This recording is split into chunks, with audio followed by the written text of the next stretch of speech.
Welcome everybody to another Nerdporeal chat.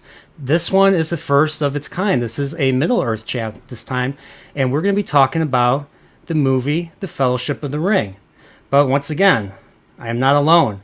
And, whoa, wait a minute. I hear a transmission. From orbit. Wait, is it who I think it is? Oh yeah, it's a Starship Captain. Hello, how are you? Hi. What's up?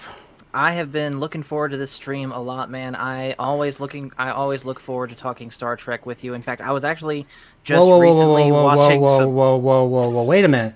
We're talking about Lord of the Rings. We're talking about Tolkien. He doesn't approve of technology or machines or weapons or stuff. We're talking about the finer things in life, like, good food. Old Toby, if you like to smoke a pipe, have brews and stuff. We're talking old-fashioned storytelling. But welcome, Captain Paul. How you doing? I'm good. You pulled that off very well. Yeah, I told you. I told you I can play along pretty well. So yes. All right. So Captain Paul's the first, but he's not the only one. We're another returning guest is Salty Texas C. What's up, Salty? Hey, Nerdporeal. Hey, Captain Paul. It's great to meet you guys. Good to meet you too, Salty. So this is your third stream with me. You know what the thing that all these streams have in common? It's part of my community. It's part of my community service. Okay, never mind. All of these movies have starred Ian Holm. Well, actually, no, it's not true. Okay, I take that back. He wasn't an alien, but he was an alien. So I was thinking Ian Holm, but Ian Holm wasn't in all three movies that we talked about. So it was close enough. That man has been in so many fantastic movies, and he is such a versatile artist. I just want to say thanks for having me on, and again, it's great to work with you, Captain Paul. This is our first time. Absolutely, man, and I look forward to talking with you more. All right, and we have another guest that came in, Salty Texas C's partner, another returning guest, Zax. What's up, Zax? Careful how you say partner. Don't in the context, hey? Okay. I will do better. I take responsibility. He's my wife. We're not partners. Okay. All right. So, and another returning guest is we have Joseph from the Underground. What is up? What's going on, everyone? Captain Paul, nice to meet you for the first time. Hello again, Salty and Zax. I'm very excited for this chat. All right. No sneaking out this time, Joe. Yeah, I'll try not to this time. Otherwise, David will get on to me. So I'm guessing you are a big fan of all things Tolkien, Joseph? Everything. Shoot, man. My first introduction was when I was in third grade, and from there it just cultivated a great fantasy world for me to escape in. So all right. Everything Tolkien is definitely the thing that I know the most about when it comes to between Lord of the Rings and comic books and Star Wars and all of that. So, all right. So we have now two guests who are appearing on Nerdporeal streams for the very first time.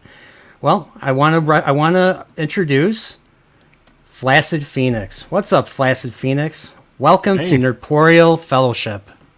Hey, thanks for having me on. Hey, it's nice to meet Captain Paul, Joseph, and I already know Salty and Zax. Absolutely. So, I'm excited to talk about this. If I may ask, what's a flaccid phoenix? Oh, no. Look down. The black speech of Mordor may yet be heard. We cannot be uttered here. Oh, we're in Rivendell now? Okay. Cool. No, all right, well, now he's our final panelist. We have one more panelist that's going to be late, but he's our final panelist. That's this first time on a channel. He's got his own channel, and he's calling in straight from Japan itself. Let's welcome Gray from Wakizashi's Tea House. What's up? Hey, how's it going? So good to be here. Great to meet everybody on the panel. And very surprised to hear that Zax and Salty are married. Amazing. All right. No, you did it. It's guys, official. I have an opening. That this Wakizi's Tea House guy was supposed to be on my show on the 29th. But I now have an opening for a show 2 weeks from now. Thanks, Salty. I love you too. Oh, see? He's lovable. And before we go any further, I want to say hello to people who are in the chat. So we have Leia Rose. We have Pacific 414. We have Brian's Gate. Hey, that's my name too. My name is Brian too. Nice. Mm-hmm. And some guy named the Star Wars guy. I don't know who that is. Squeak a Mouse. What's up, Squeak a Mouse? And Knight of the Force. Knight of the Force is here. What's up? And the Tad that shouldn't be. The Tad that shouldn't be says hello. Well, hello Salty. to you. And I see an eye, a great eye. And we have Lyle Hammock says, "Hail all! Hope everyone's doing great." Oh, hey, And- Lyle. Lyle's a new daddy. We're going on week 5 with him. A bunch of those people are my channel members. I shouted you out on our private member stream, and they came over to watch us tonight. So hail to you guys. Thank you. Oh, welcome. Well, thank you so much for coming. Hopefully you guys will be as entertained as hopefully you guys will be as entertained as Salty will be. And I gotta jump in here for a second because the Thad that shouldn't be is probably the foremost Tolkien expert I've ever met, even online, I suppose. And so he probably knows more than all of us combined. So fact check away. Go for it. Oh yeah, fact check. Yeah, be brutal. Heck, call me a hack if you want to. Just don't call me Kurtzman, because The only fact hacks. checker. That's mean to hacks and stuff. And let's see, we have DJ Ronnie G says, "Ooh, yeah, it's Mr. T House." Yep. And we have Nemo Nova. Welcome, Nemo Nova. Thanks for coming by. All right, so I figure we get started by going around the horn and talking about how we discovered Middle Earth in the first place. So, Captain Paul, let's start with you. Well, how I discovered Middle Earth, honestly, is through the movie that we're talking about, Fellowship of the Ring. I remember not even seeing it in theaters, but Mom and Dad, I think, renting it when it finally came out on VHS and DVD, back when we still had a movie rental store in our town. And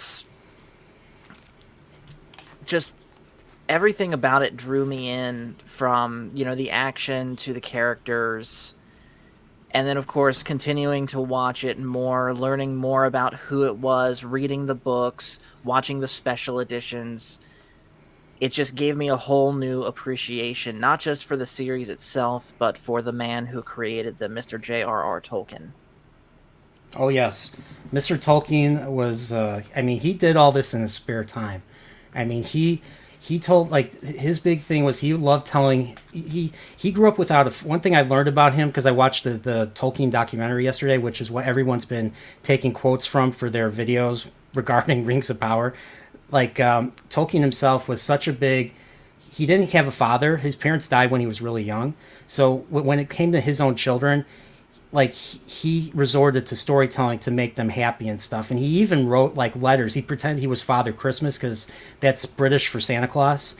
He wrote letters in this weird writing, because he knew how to write in that old weird way and stuff that just seems so, to me, exotic and old, as Father Christmas. And his children believed it until they were older, and they kept it and they published it and stuff.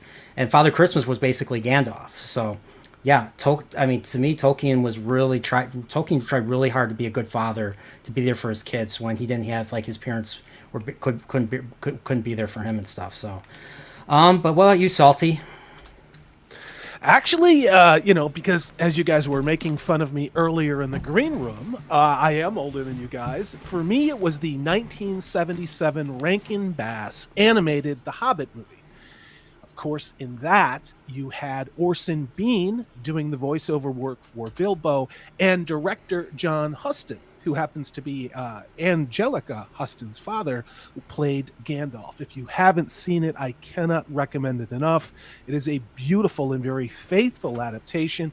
And also, and I covered this, I think it was on a live stream with Purple Valkyrie a little while ago, the singing and the music, the actual Tolkien songs in that movie is fantastic. But that's how I discovered Tolkien. And from there, I actually picked up The Hobbit when I was 10 or 11. I was a super nerd even then. It was part of just, escape. I love to read. I've always been a lifetime reader. And so, yeah, for me, it started 1981 when I picked up the books. What'd you think of the Ralph Bakshi Lord of the Rings? It's rough, but here's the thing. At the time, we didn't have anything else. So I look at it through that lens. There was no comparison. And we were just, as a kid, I'll speak for myself, I was just happy to have something. Now, I think the ring rays are fantastic. I really do.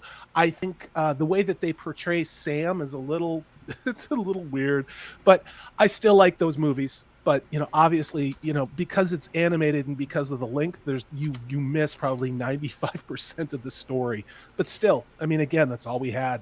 Yeah, they used rotoscoping, I think, for the orcs and stuff. So the orcs, the orcs looked almost real, and they looked scary as hell. Oh yeah, yeah.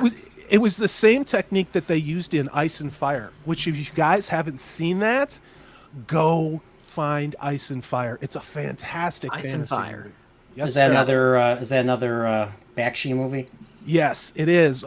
He did Wizards too, which is really trippy stuff. Those two movies, if you're gonna splurge and buy something, and I always recommend doing physical media for this, but you can find it on Amazon and other streaming services or YouTube too. Watch Fire and Ice. You will not regret it. There's a female character in there that is very faithfully rendered. That's all that I'll say. Okay. What about you, Zax? Well, for me, growing up in a small town in Canada, our library only had one book. But lucky for me, it was The Lion, the Witch, and the Wardrobe.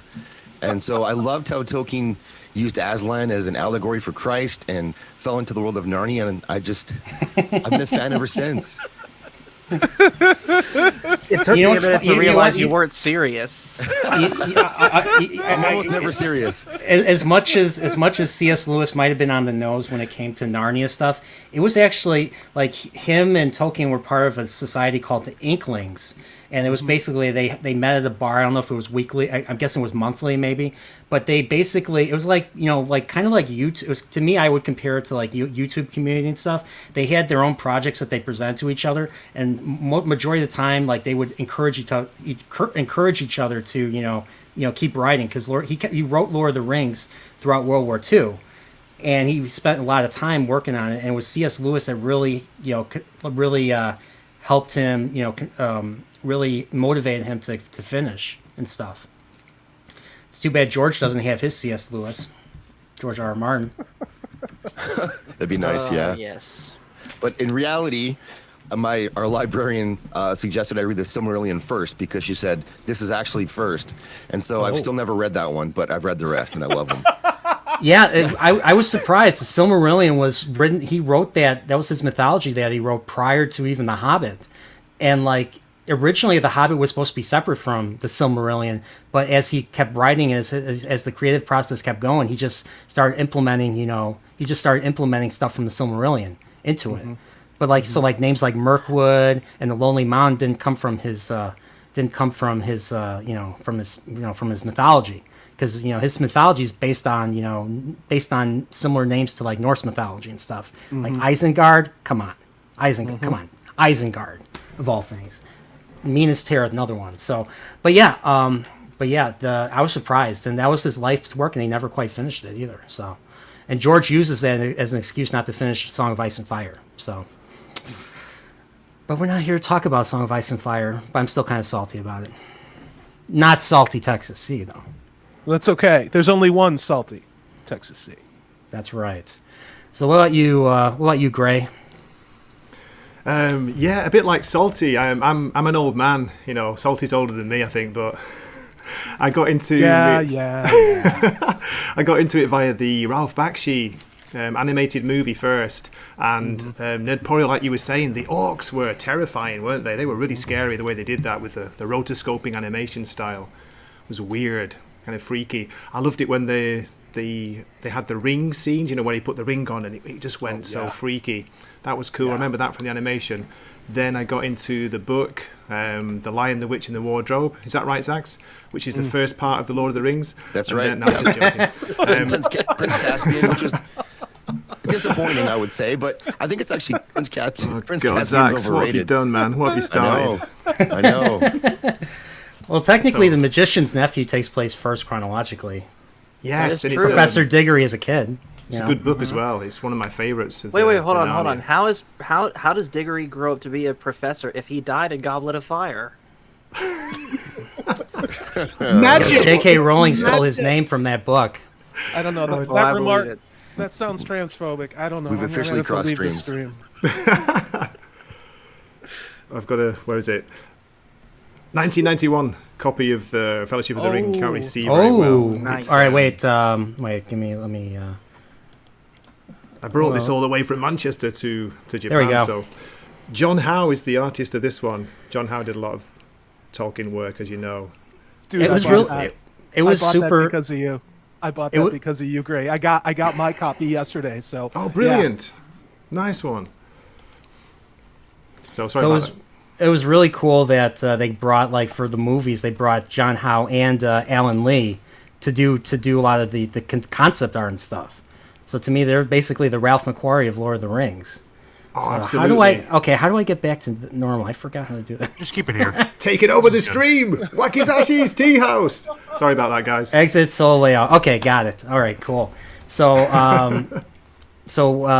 the tad that shouldn't be says the Silmarillion was assembled by Christopher Tolkien and Guy Gariel K. from Tolkien's Notes. If you want to read what Tolkien wrote, read all 12 volumes of the history of Middle Earth. Actually, you know what's funny? I'm getting, because of all this Tolkien stuff that's been being talked about lately, I want to read all this now. So I'm actually in the process of rereading Lord of the Rings for the first time in 20-something years. So, about you, Flaccid Phoenix, what was your introduction to Middle Earth? So I'm gonna make Salty feel even older. I was, I think, 7 when I saw it in theaters, and my parents, for some reason, like, they didn't care if it was intense action. They only cared if there's, like, nudity or breasts. So, like, I saw Braveheart at a young age. They're like, "Hey, look away! You see this girl's breasts for a second." And then when William Wallace is, like, bashing people's heads in when they betray them, they're like, "Yeah, go ahead. I don't care. You can see that." So this was, like, par for the course for me when it comes to, like, That's funny. action. But looking back, I probably couldn't have understood most of it. But the rewatch value for it is so high because of how much they actually stayed true to Tolkien's vision and just, like, the terms they use. So I fell in love with it. And before that, my only fantasy movie I had reference to was Willow. So big step up. Wow, yeah. You know, it's funny. That was the same for me when I first got into Lord of the Rings. My only fantasy I've had was either Willow or The Legend of Zelda. So those were the only really two fantasy things that I was ever into and stuff. So, but yeah, that's pretty cool. I mean, yeah, a lot of it was the same for me too. I mean, I'm older than you, but I'm not that much older than you. So, at least I don't. Willow's think I'm- underrated. Val But yeah, Kilmer in his prime. What a Yeah. thirst trap, am I right? Yeah, it was on all the time on cable. So yeah, so that's how I used to see it. So, what about you, Joseph? How did Middle Earth come into your life? Man, so I guess to make everyone feel old, I was in 3rd grade. I needed some AR points. So I went to the library, and the first book I happened to stumble upon was The Hobbit. And I just looked through, saw some cool pictures. I'm like, yeah, I'm just going to do this one. And checked it out and started reading it, passed my AR test. I'm like, this is actually pretty cool. And then that's when I didn't go on to read The Lord of the Rings because I didn't realize there were other books at the time. And then when the movies came out, that created a desire within me to pursue it further. And so I bought the books, started to read them, put them down. And then 2 years ago is when I picked them back up and read them all the way through and really started to dive into the Silmarillion and other works from Tolkien, like the Unfinished Tales, and reading some of his letters, listening to interviews, and all of that. So then that's also when I started to follow like 500 lore channels on YouTube about Lord of the Rings and Middle Earth. Yeah, there's And a so- great one. Men of the West is a really good Lord of the Rings channel. That's my favorite one. I like Men of the West. I like Nerd what's of it the called? Rings. I Nerd of think the is another Rings. one. Yep. Nerd of the Rings. The Girl Next Gondor is good. And then what is it? The Red Book, I think, is the other one. And then there used to be Geek Zone as well. Yeah. So Yeah, AR I think points that- is what got me into Tolkien. The Red Book, I think, is if I remember correctly, Red Book is basically supposed to be there and back again. Or is it? I think you're supposed to be- Okay. All right. Cool. That's awesome. For me, I went to when I was a teenager in the late '90s. I was in junior high, and I remember my Sunday school teacher. Well, actually, no. One of the families, my brother was like in first grade and stuff, and my mom was trying to look for a book for him, and this one family recommended The Hobbit, and so my mother told me to check out The Hobbit too. So I went to the library and rented. I actually went to the library and checked out The Hobbit, and the version I checked had there was every chapter had illustrations, so like flies and spiders. I got to see Smaug, and you got to see the Shire, Gandalf, all that stuff, the trolls, everything. So the Hobbit. So I heard about The Hobbit. Then the same church we went to Orthodox summer camp. On the way there, my Sunday school teacher put on the Lord of the Rings audio drama and stuff. I think it was the one that everybody talks about. And I never heard of Lord of the Rings, but I was asking about it, and they said it was it's a fantasy. There's a war for a ring and stuff. Ring causes this and that. There's this villain and stuff. And the first thing I thought was Legend of Zelda and stuff. But this was when I was 12, and then a few years later, it was '99. I was 14 or 15, and my Sunday school teacher talked about how, or it was revealed who was going to be in the upcoming Lord of the Rings live action, and my Sunday school teacher and the church were geeking out over this thing. My family has never heard of Lord of the Rings, so I didn't grow up with it, but my church was very very well read, so that's how I found out about that. And so before the movies came out, I would start reading the books, and then after that, right after that I got into Harry Potter, and so I read the Harry Potter books before the movies came out, so I have a pretty unique view. And of course, after I read the books, I saw the old Hobbit and the Bakshi's Lord of the Rings, and the wasn't they a rake and base? They made a Return of the King. So if you're salty, not salty Texas, but if you're salty about the fact that Bakshi never made a follow up to Lord of the Rings, because it ends with the Battle of Helm's Deep, well, watch Return of the King, and you'll get your conclusion. So, but I have to issue this warning with that version of Return of the King. Only watch it if you can stomach some pretty cringy songs, because I don't know what the composer for that guy was odd. He did such a good job, the Rankin Bass version of The Hobbit, but to me, he completely crapped the bed with the songs in Return of the King, especially that dumb "Where There's a Whip, There's a Way" song. I love that song. More power to you, man. I can't stand it. That's the best song out of all the movies and everything. Thank you. I go to sleep to that song every night. Yeah. More power to you guys. That's my ringtone on my phone, dude. But going back, once I saw the film for the first time, I was completely blown away. I couldn't believe how into the movie I was. I went and saw it with a buddy of mine. It was freaking awesome. And the thing was, a lot of people I knew in high school, because it came out when I was a junior in high school.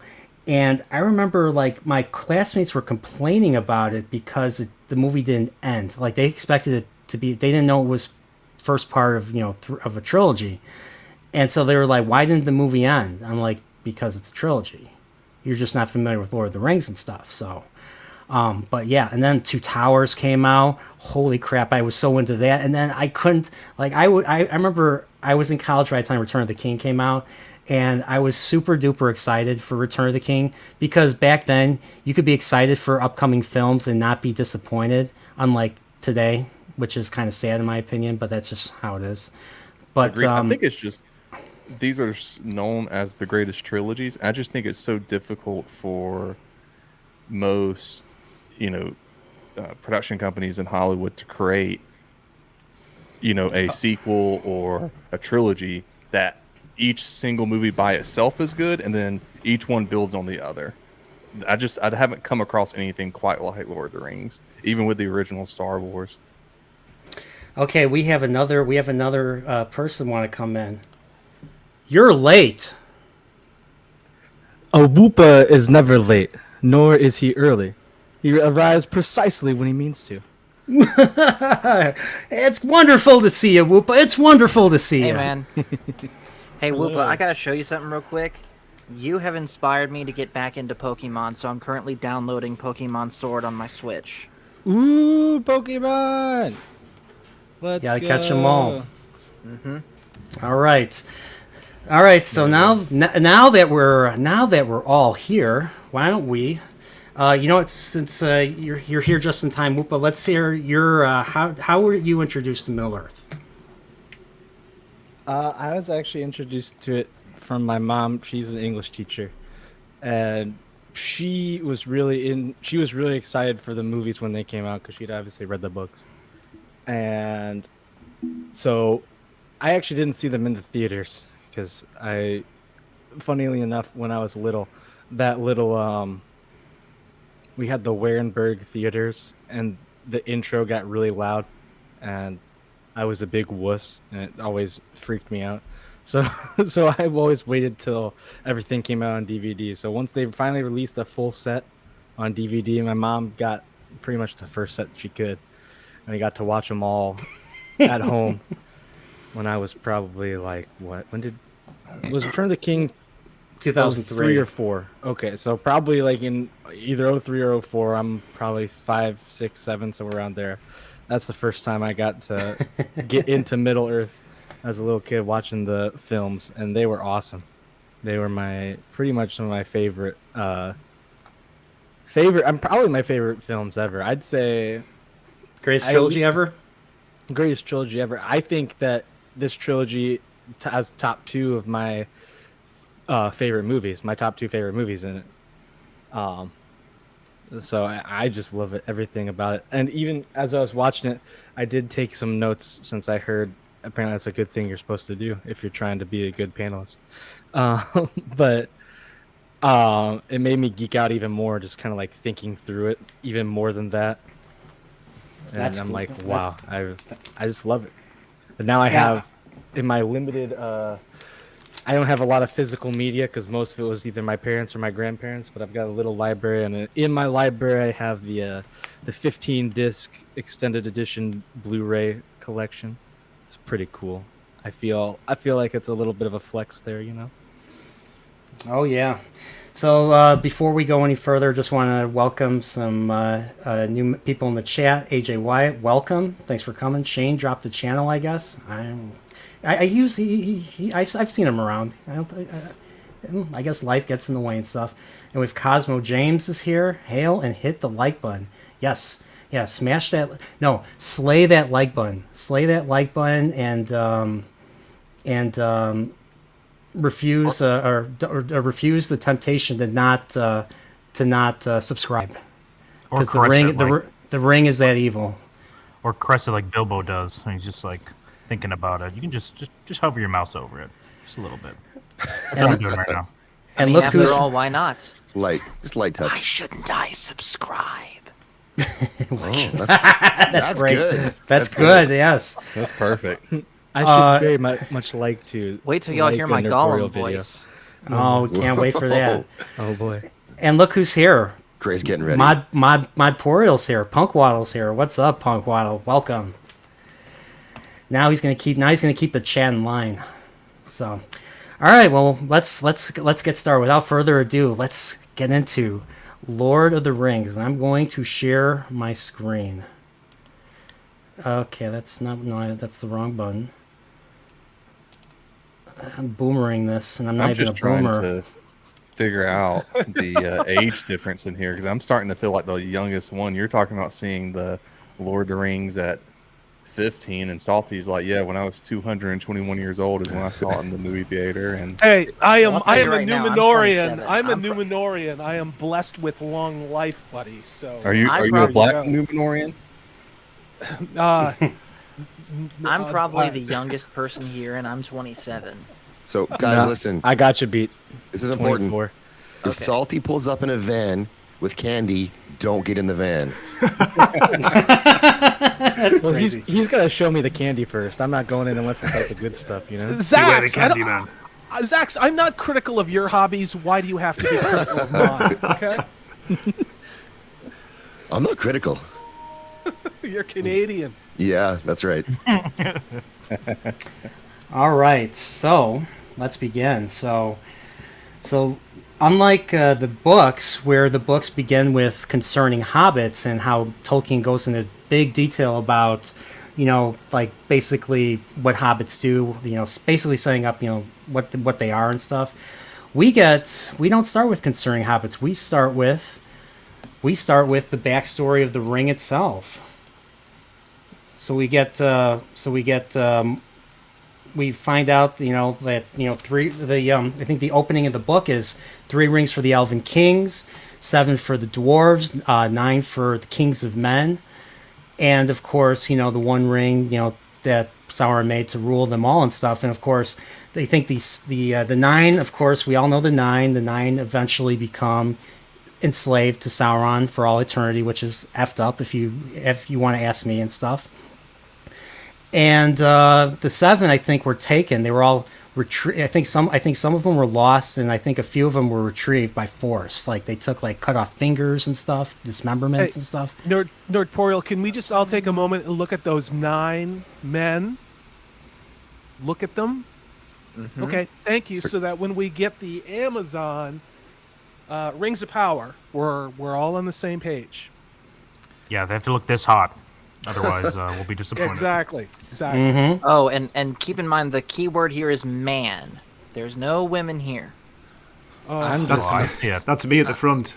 Sounds with the white like hair. misogyny. Yeah. I think that's the witch. I think that's the Witch King in front, I believe, isn't it? It is. Yeah. Yes. Yeah. Correct. The leader of the Nazgul. That's who What I are look their up to. My pronouns? personal Yeah. hero. So The Witch King of Angmar. Yeah.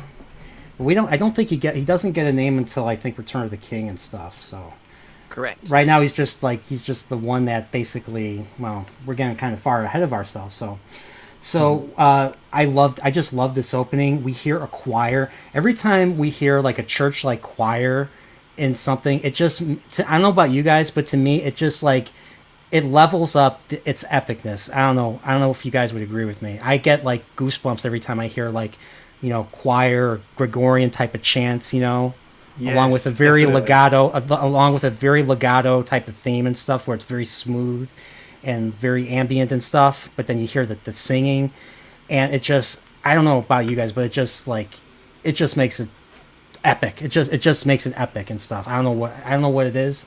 It's just this reaction I have.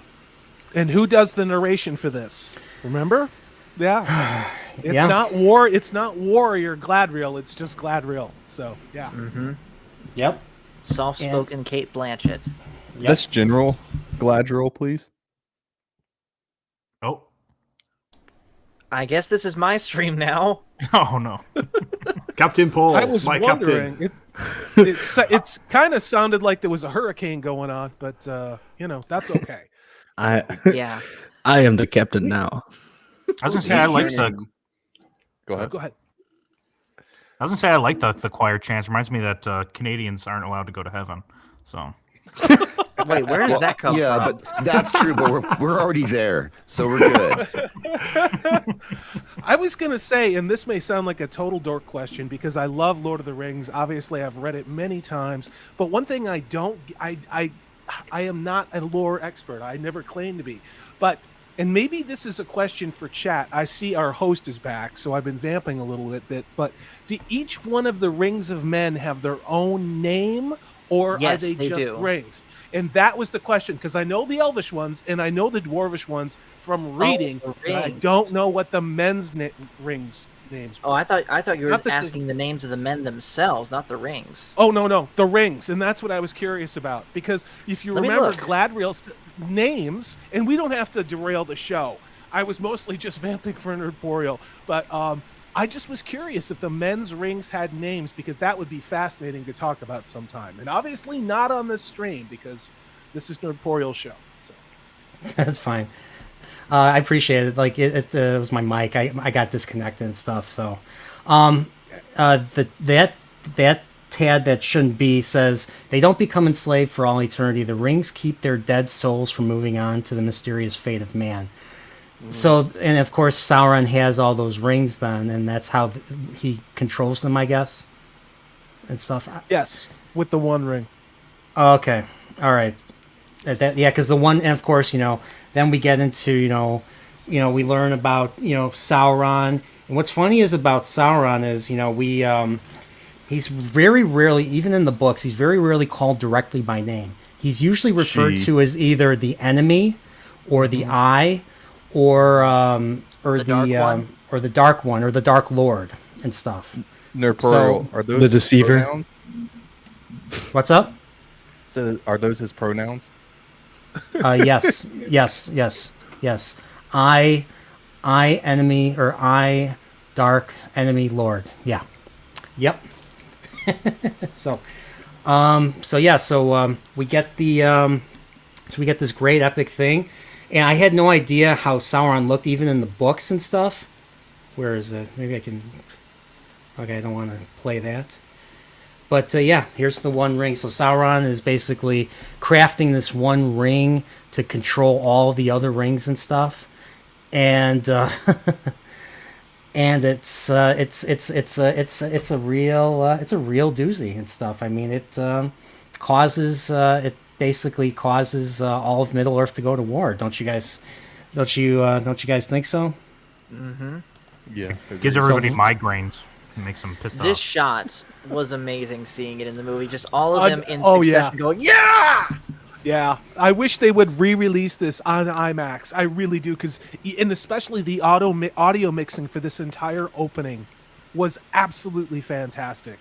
So I agree with you. I don't know if you know this, Salty, but they plan on releasing. Rumor has it. Let me just say that. Rumor has it they plan on releasing a mithril version, which will have more deleted scenes in it, and I'm assuming probably Warner Brothers will put it in theaters as well. So you may get your wish. Take my money. I Take hope my that money. happens. I want that. Me too. Oh, only if they make it line up with Rings of Power. That's all that I care about. It Yeah. has to line up with that. Yeah. That'd be great. They'll pull No. a George Lucas and add extra, rocks and stuff like that, like he And did Jar with Jar. Star Wars. You know what And they're really Jar going to Jar. do? They're going to change the flashbacks of Bilbo finding the ring. They're going to change that to footage of the first Hobbit movie when he finds the ring there. That's what I No.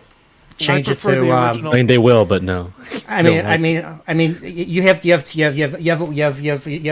balance of two hands. You have either Ian Holm or Martin Freeman. Mm-hmm. Who's going to win that balance? Of course, Ian Holm. Ian Holm. Ian Holm's a great actor. All the way. I agree. I'll be honest. I know this might be an unpopular opinion, but I didn't mind Martin Freeman either. I mean, I loved him as Bilbo. I enjoyed I know a it. lot of think people. he's I know a lot of people didn't, or not a lot of people cared for his performance as Bilbo, but I was okay with him. I think he's a Yeah. good actor, and I didn't think he was a bad Bilbo. But I mean, just from remembering, I haven't ever watched The Hobbit again, but watching this again and seeing Ian Holm, it's like, yes, that's much better. I like this Agreed. much better. Agreed. I think the problem with Martin Freeman being in The Hobbit isn't Martin Freeman. It's that there are so many production problems with The Hobbit for so long that I think Martin Freeman and everyone else did the best with what they could work with. But I really enjoy the shot that you paused it on. And if you look at the elves, I just enjoy how everything looks very worn in. And you look at the elves, and they're, even just in that shot, you can see, their craftsmanship, how the helmets look. They look very distinguished, polished, but worn in as well. When you look at the Rings of Power trailer, everything is too clean. You get what I'm saying? Yeah, I totally. Yeah, and here's the thing. I mean, I think what the background of this particular battle, this was like the final battle. Like they were really fighting battle after battle, trying to advance on, and they get to Mount Doom here, and this is where the final battle with Sauron, happens and stuff. So, but yeah, I just loved the look of it. I loved the scale. I found this, even though there's a lot of aspects of Star Wars in terms of the visualizations and stuff, like especially the way it looks so unsafe and stuff, and it's just it makes it really thrilling to see and stuff. Like especially when they're running across the bridge, which is much later in the movie, but it's practically unsafe. You could fall off and and die and stuff. But it was that type of thing. Everything was so big in this movie. Like the scale was tremendous. Did you not think the CG in this was so much better than the ones in the later Hobbit movies? Even for this opening scene, it's just incredible, isn't it? Yeah. That was the biggest letdown from the Hobbit movie, which just you get this CGI, which I still think you can probably put like top 10, top 5, even after all the modern day stuff, and then you get the Hobbit, which I just remember watching that like, what is this? No, And, I especially agree. because because you had this, you knew like Peter Jackson, you can do better. Come on. Yeah, like I love the Hobbit movies, even though they are not as accurate to the Hobbit as this is to Lord of the Rings. But yeah, CGI, this just feels more real to me than the Hobbit CGI did. Case in point, Azog the Defiler in the Hobbit trilogy compared to every single one of these orcs, because these are actual people in costume, whereas Azog the Defiler just looked like an orc in CGI. Same with Bolg. Yeah. Well, they had the problem with that film of trying to use 60 frames per second, and it didn't work. It triggers the uncanny valley. Yep. Exactly.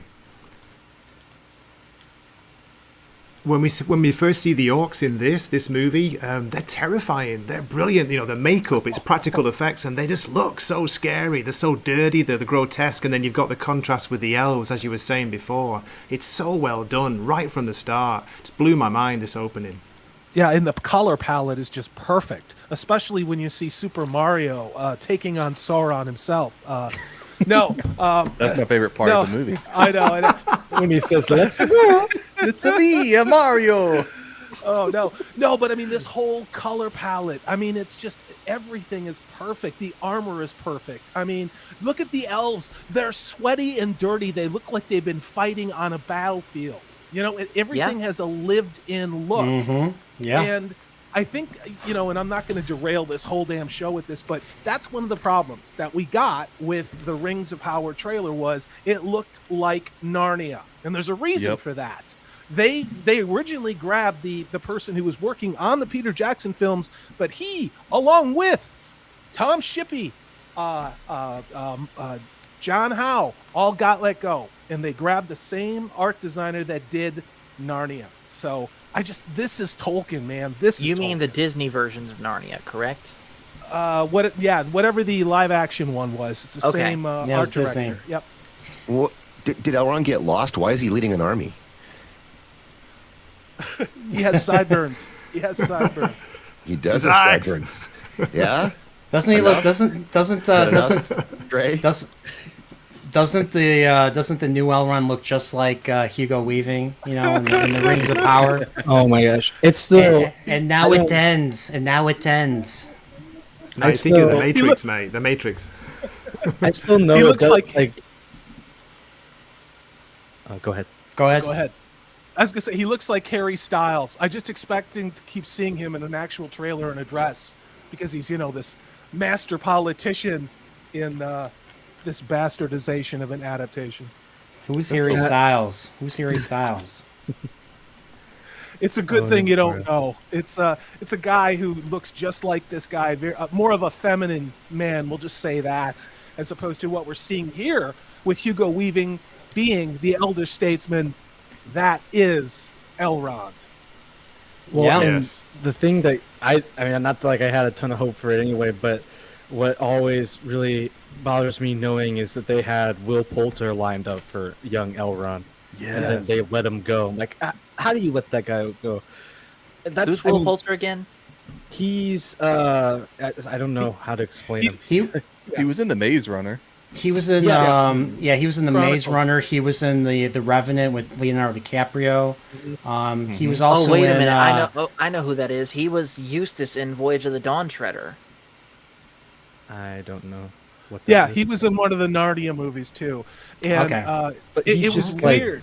Yeah, He's the perfect young Elrond, or at least young Hugo Weaving. Like you look at that and that's perfect. If that's about as close to perfect casting as I've seen and they're just like, we'll get someone else. You can't do that. Come on. Yeah. Yeah, so let's keep going. So we have the elves here, and who else is at this battle? So it's not just the elves; it's the last alliance of elves and men. So here we have King Elendil right here. He's one of the first kings that came directly from Numenor. Am I correct? Correct. The faithful. So we have Elendil here, and I think his son Isildur is with him. And they're fighting, and things are going well, but look who's coming. Is that his son that's with him, or is that supposed to be Gil-galad? That right there is Elendil. Okay, one more is- time, yeah. guys. Last time, I promise. Where's his sister? I know. I thought she would be the one commanding the armies.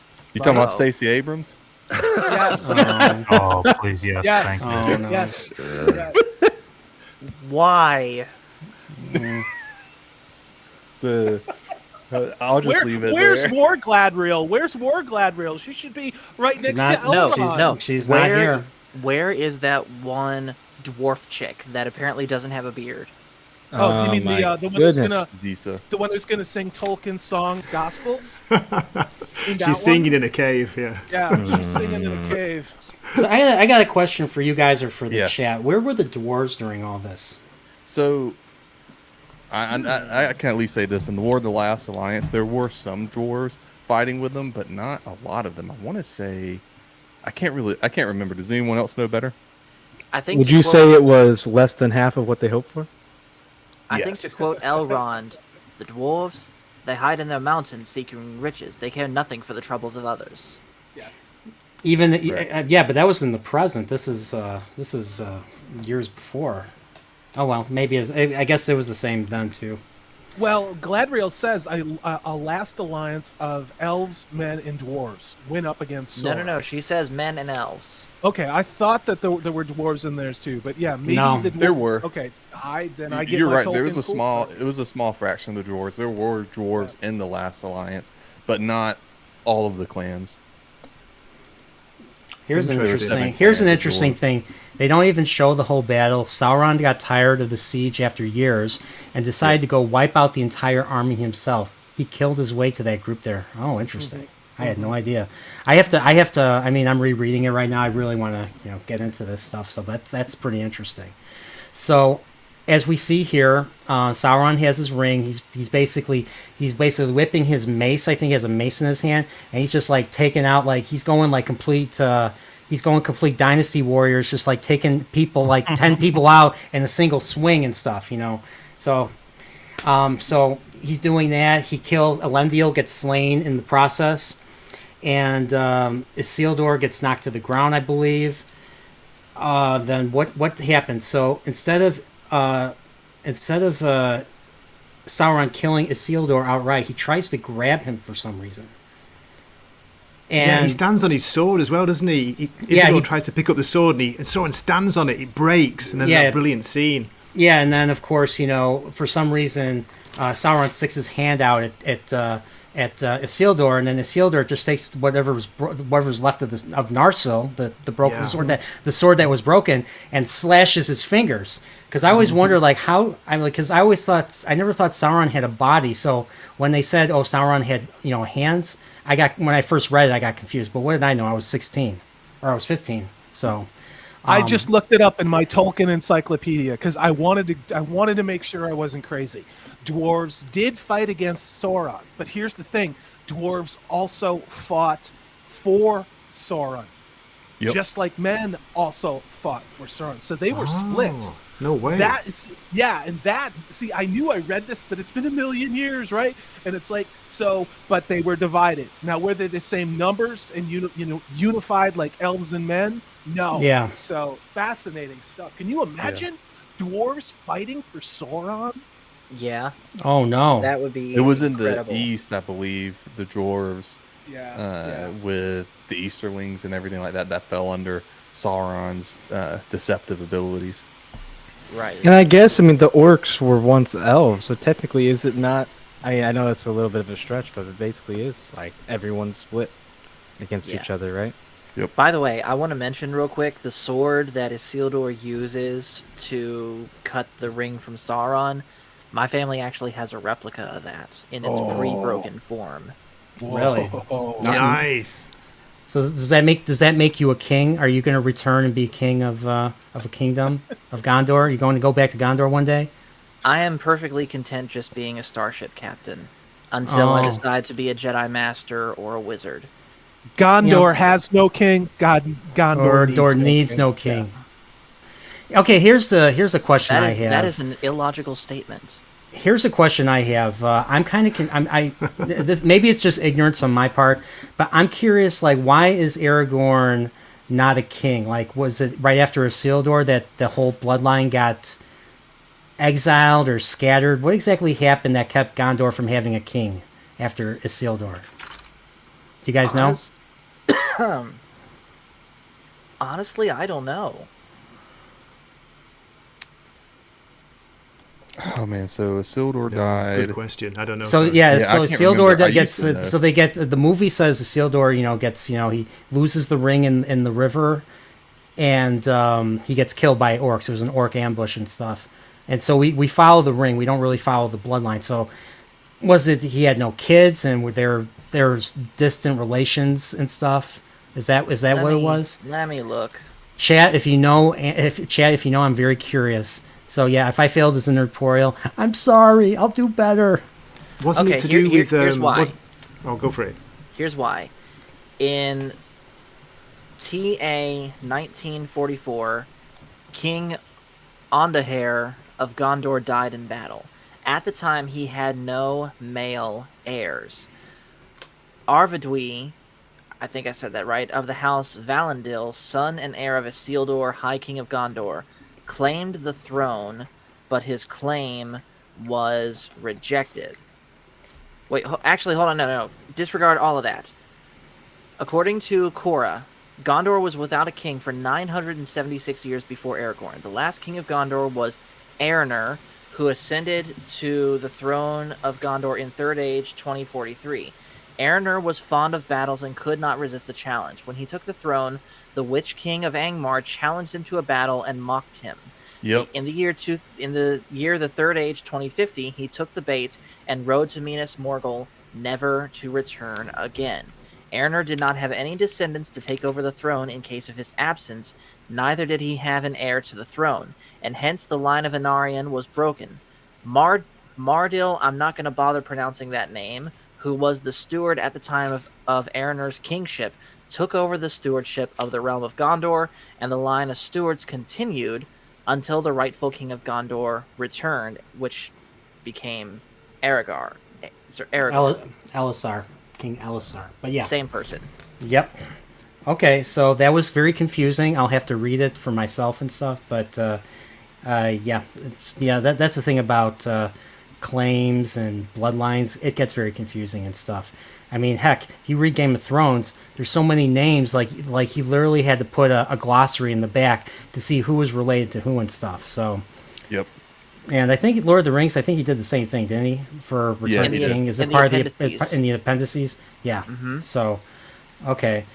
So, so hence, so obviously going back to the movie Isildur basically cuts the ring from Sauron's hand, and as a result, Sauron just Boom. kind of goes boom like a boss in a Zelda, Zelda temple and stuff. So, he goes, and I think as a result of him going, the entire army falls or something. Like the orcs were made artificially or made based on the magic or power of Sauron or the hate of Sauron, the dark side, if you will, and that's how they all fall, is my guess. In the theater, that scene was absolutely incredible. The way that the audio was set up, the audio mixing, so that there was this subsonic boom that essentially passed over you when you were in the theater, and unless you have a really good subwoofer at home, you just don't get it when you see that scene, and it's so important to the movie. Mm-hmm. There you go. So, so Sauron falls. Okay, that's how he kind of blinks like a boss in a video game. And so Isildur basically claims the ring for himself, since the finger fell right next to him, so he just kind of took it. He just took it and he's riding off, And what happens? Oh, orc ambush. Whoops. Ring decides, I don't like you, Isildur. I want to go back to my master, so screw you. I'm climbing off your finger, and I'm just going to go hang out on the bed of the river. So it goes down. It's there for several hundred years, I believe, beginning of the Third Age, until a certain character named Deagle appears. Well, actually, no, we don't learn about Deagle until Return of the King, but in the Fellowship, we learn about him right away. But basically, Smeagol, Deagle's best friend, murders him for that ring. That's how powerful this ring is. So this ring basically is like, it's like the ultimate, like, imagine it's like wearing Darth Vader. It's like you're wearing the Emperor, and it's just a drug. It's a drug. It continually tempts you to the dark side and stuff, and it messes with everybody. And that's one thing that this movie does, I think, does really well. Like, it shows like when the ring is doing its work and stuff, and just how evil and how the ring is actually the main villain of the story. Mm-hmm. I mean, Sauron's the main villain, but the ring is the true villain. Yeah, and the ring turns Gollum from Andy Serkis to a frog. Yeah, I mean, it's basically, it turns him into just an animal that has no pleasure in life except for, stroking the ring, calling it his precious and stuff. Yeah. Sorry, what? My precious. That's better. That's pretty good. Okay, Yeah, that's awesome. thanks. That's awesome. That's really good. Thank you. That I have was. a bunch of them from this movie. So Gollum basically, he finds the ring, basically gets exiled. He murders Deagle, his best friend, his love, as he calls him, my love. It's my birthday, my love. Careful, don't give Amazon ideas. Yeah, that's true. That's true. Excuse me. Sorry. And he basically gets shunned because he killed Deagle. That wasn't me. He gets shunned by the he was a hobbit, I think, wasn't he? He was like a river hobbit. Something like that. So I think they were slightly taller than regular or he's a other, like the other pansexual. hobbits.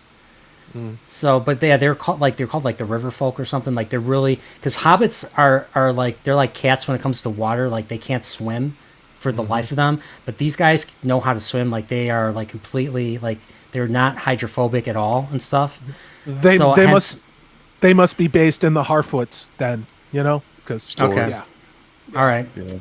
So he gets shunned from his village, and he basically goes off and lives life in exile, living in caves, living in the mountains, hunting, eating hunting animal or orc, or eating, catching a fish and eating it raw, and because that's what Gollum does. He's crazy. He's kind of crazy like that. Okay, hold on. Only wish Is to there- catch a fish so juicy sweet. That's what I was going to ask for. Is there an option where Captain Paul can do the narration in that voice the entire time? I don't want to hurt my will voice you like record that. for I have me? to, Well, I'll I give have you to sing in 20 church bucks. tomorrow. That's I'll amazing. give you 20 bucks to record clips with you doing that, so that I can That's play them on amazing. my show. Yeah. Okay, so Sure. years later, Smeagol comes across an unlikely character or an unlikely figure to drop in on his cave. A hobbit. He's the greatest little hobbit of them all, Mr. Bilbo Baggins himself. He plays a riddle. He plays a game of riddles with Smeagol, and Smeagol loses. And how does Smeagol and how does Gollum? How does Smeagol say? What does Smeagol say to I can't Bilbo? do that one. Oh, you can't do that? I can't do that one. I can only Just say- be quiet, Gollum. Okay. I'll give it a try. Curse you or something. Lost! My precious is lost! That's There you really go. good. That's amazing. That is really good. I totally agree with that. Yeah, thank you. So Bilbo, played by Ian Holm, even though Ian Holm was like 7 years old when this came out. He still played a young, 50-year-old Bilbo Baggins, which I think 50 years old is equivalent to like 35 for a man, I guess. Whereas 33 is equivalent to like 18. The same idea and stuff. So, so Bilbo basically finds the ring. The ring basically wants to leave Gollum because it's been in Gollum's possession for years now, and so years. according to 500 years. So according to Lady Galadriel, the ring abandoned Gollum. Yeah, The perfect. 500-year itch. And then, of course, it was discovered by Mr. Bilbo Baggins right there. And Came across someone the ring did not intend. Yep, exactly. And then, of course, Bilbo has his adventure, and he comes back home to the Shire after the events of The Hobbit. And many years have gone by, and now we're starting our story, The Fellowship of the Ring. And so this is like, I think, 61 years after The Hobbit. So Bilbo is going to be 111, and Frodo is going to be coming of age pretty soon, at the ripe age of 33. So we get our first taste of the Shire in this movie, and it just looks so beautiful. Look at this. Look at these shots. That's New Zealand. Gandalf. I mean, this like matches the book cover that I had of the Fellowship, or the Hobbit and the Fellowship of the Ring. Just the way Gandalf's on the way Gandalf looks, and of course we have this famous "You're late."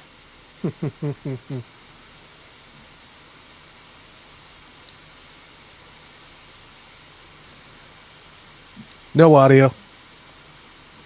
Oh, there's no audio. Here, Oh, I can try dubbing it. I can do a my voiceover. bad. My bad. I didn't share my audio. My bad. Let me try that again. Share screen. I'm boomering it again. All right, share audio. All right, let me see if I can. You got this. A wizard is never Can you hear it now? Yes. Boom. I hear an echo too. early. He arrives precisely when he means to. There you go. And then, of course, they laugh and they chuckle. It's wonderful to see you, Gandalf, and stuff. And so that was not in the book. I was reading the first 3 chapters, and it just wasn't in the book. So I was kind of disappointed because I loved that. That's just a very Gandalf thing to say, and it's probably one of the most quoted things from Lord of the Rings, in my opinion. Like I've said this multiple times with coworkers and stuff. So. Yeah. I'm pretty sure you've used it with me a couple times being late on the stream. Oh yeah, well I guess There's an echo. I guess that makes me a wizard. So we're back. We're in the Shire, and we see Bilbo. Bilbo is basically riding there and back again.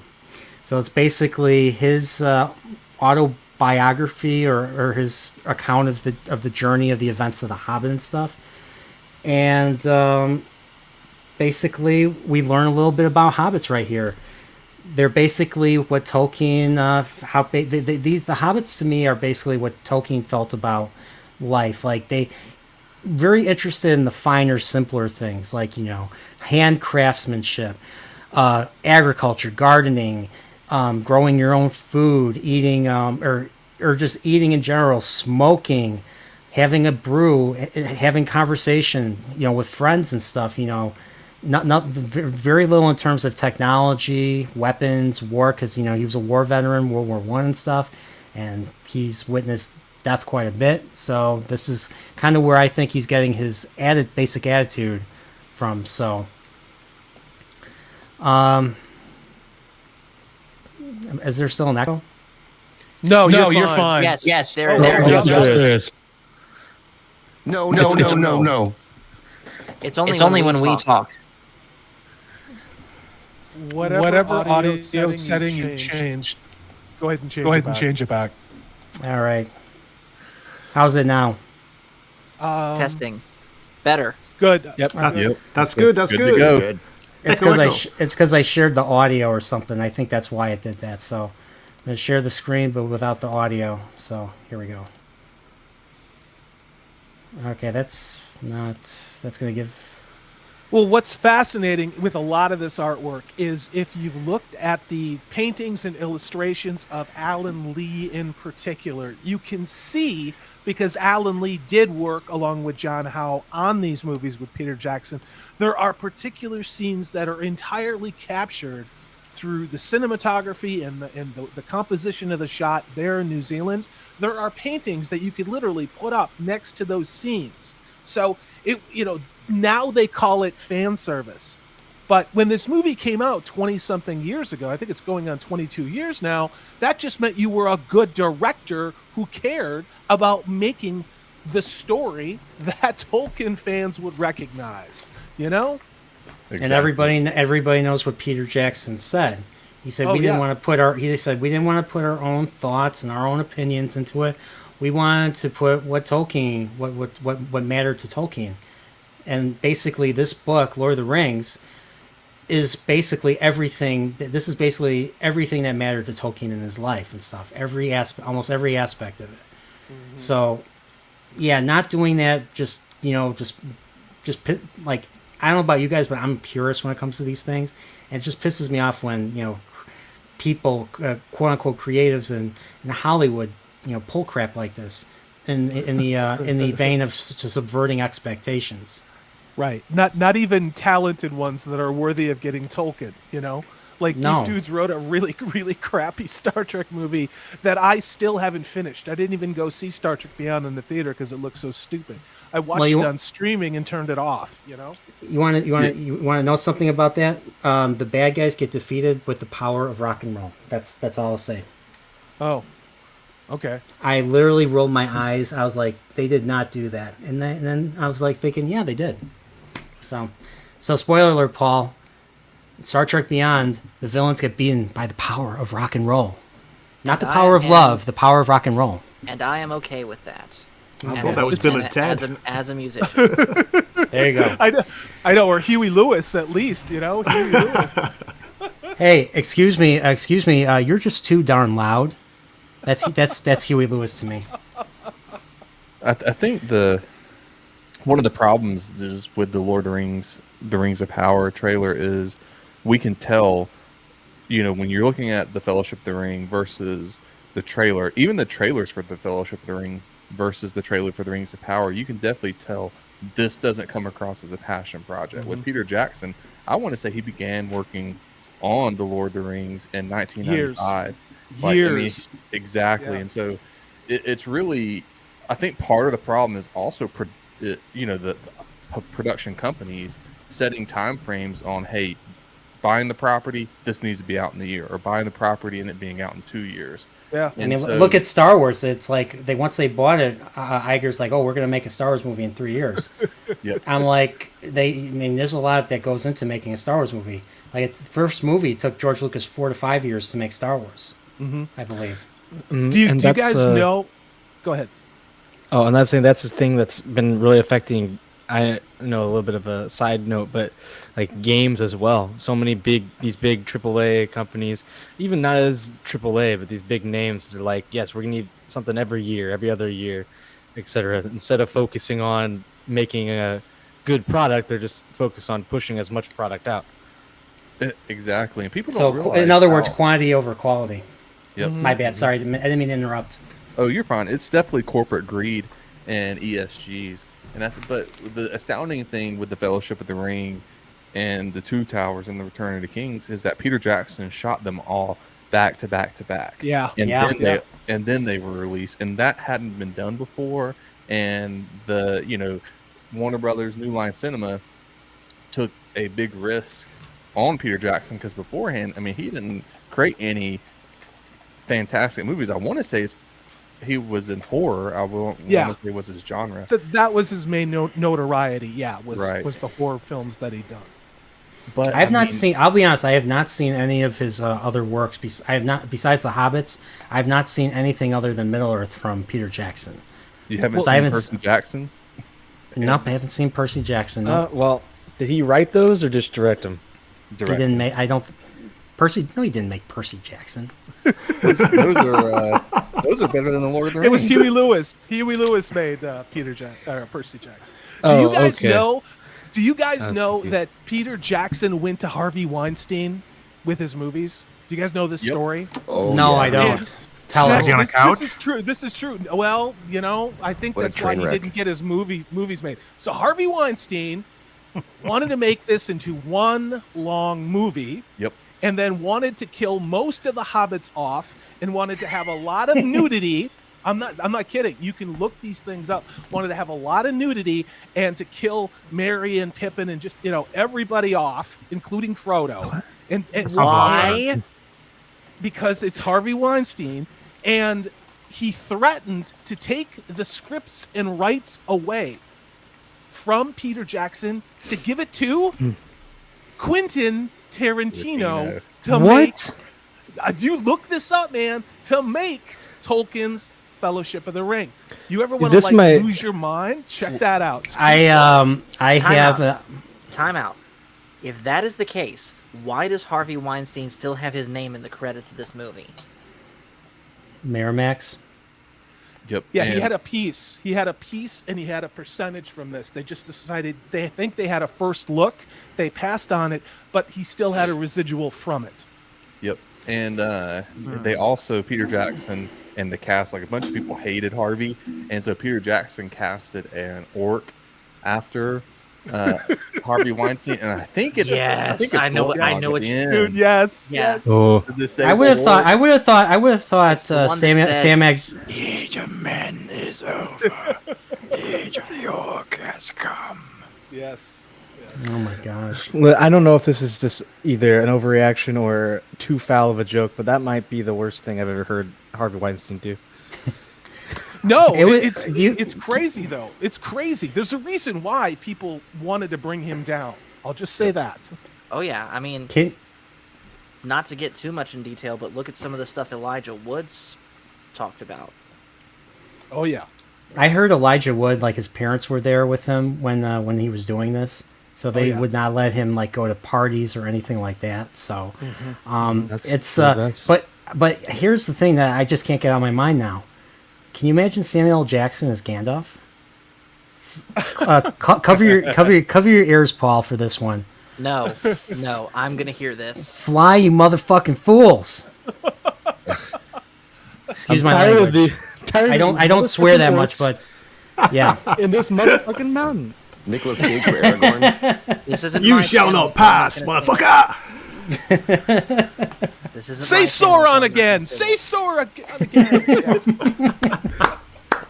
It's so bad. Oh, Jesus. It's never going to end. No, it won't. No, Who it put won't. these Emmer Effers rings in this motherfucking shot? Sorry, Emmer Effers Admiral, I do not Shire. understand your increased use of colorful language. Does Lord Elrond look like a bitch? Are we cool, Boromir? Yeah, we're cool. But your Minas Tirith days are over. Your Minas Tirith privileges are gone. Now, Okay, this is I a can't keep taste- this. No, What's, this is a tasty burger in the Shire. This is a tasty lembas bread. This is pretty motherfucking good lembas bread. All I can think of is like $5 lembas bread. Oh, God. we allow you in this fellowship, Boromir, but we do not grant you the rank of member. Excuse me. It's outrageous. Oh, It's unfair. give me the ring. I want that ring. Okay, this was great. We gotta keep going. We Sorry, gotta I keep going. Didn't mean to derail you with that little It's- snippet of Lord of the Rings history, but it's true. Yeah. Hey, it's more than welcome. Nerdporeal, can I just say, mate, just before we go on to bring it back to the movie, how good were these scenes when you first see the size of the hobbits compared to Gandalf, or the size of Gandalf as well? How they did Yeah. it with the trick Yeah. photography was so beautiful, so good. Oh yeah, I mean, the first thing I thought was like, how are they going to do it with these actors? Because I was expecting them to hire I was expecting them to cast little people Yeah, to play the hobbits, not like Elijah Wood is little. He's shorter than me, but he's not a little person though. He's just slightly shorter than average height. So He's I not was Peter like, Dinklage, yeah. no, he's not. He's not Peter Dinklage. So no, yeah, I mean exactly. So it's crazy how. What's up? I was gonna say one thing that does help him though is he is so he does just look like a child.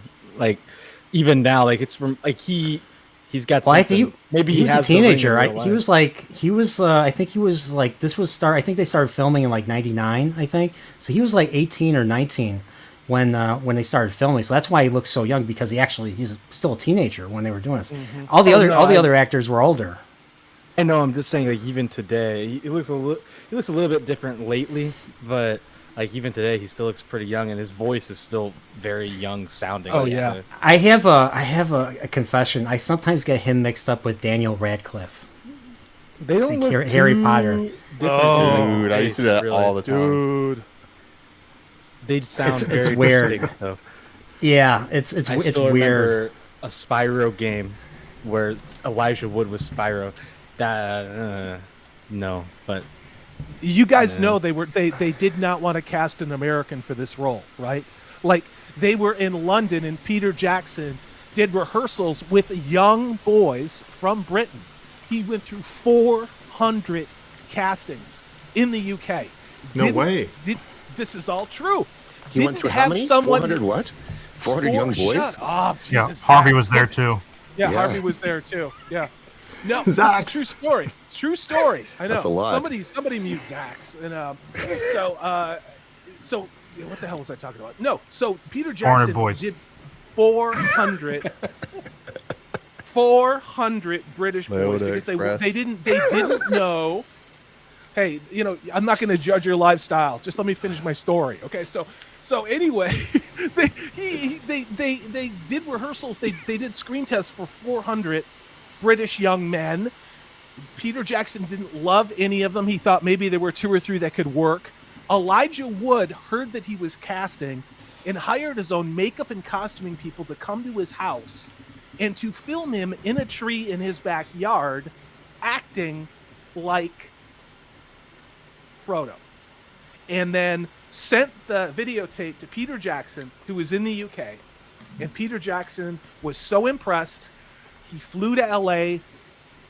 Elijah Wood read for him and won the job.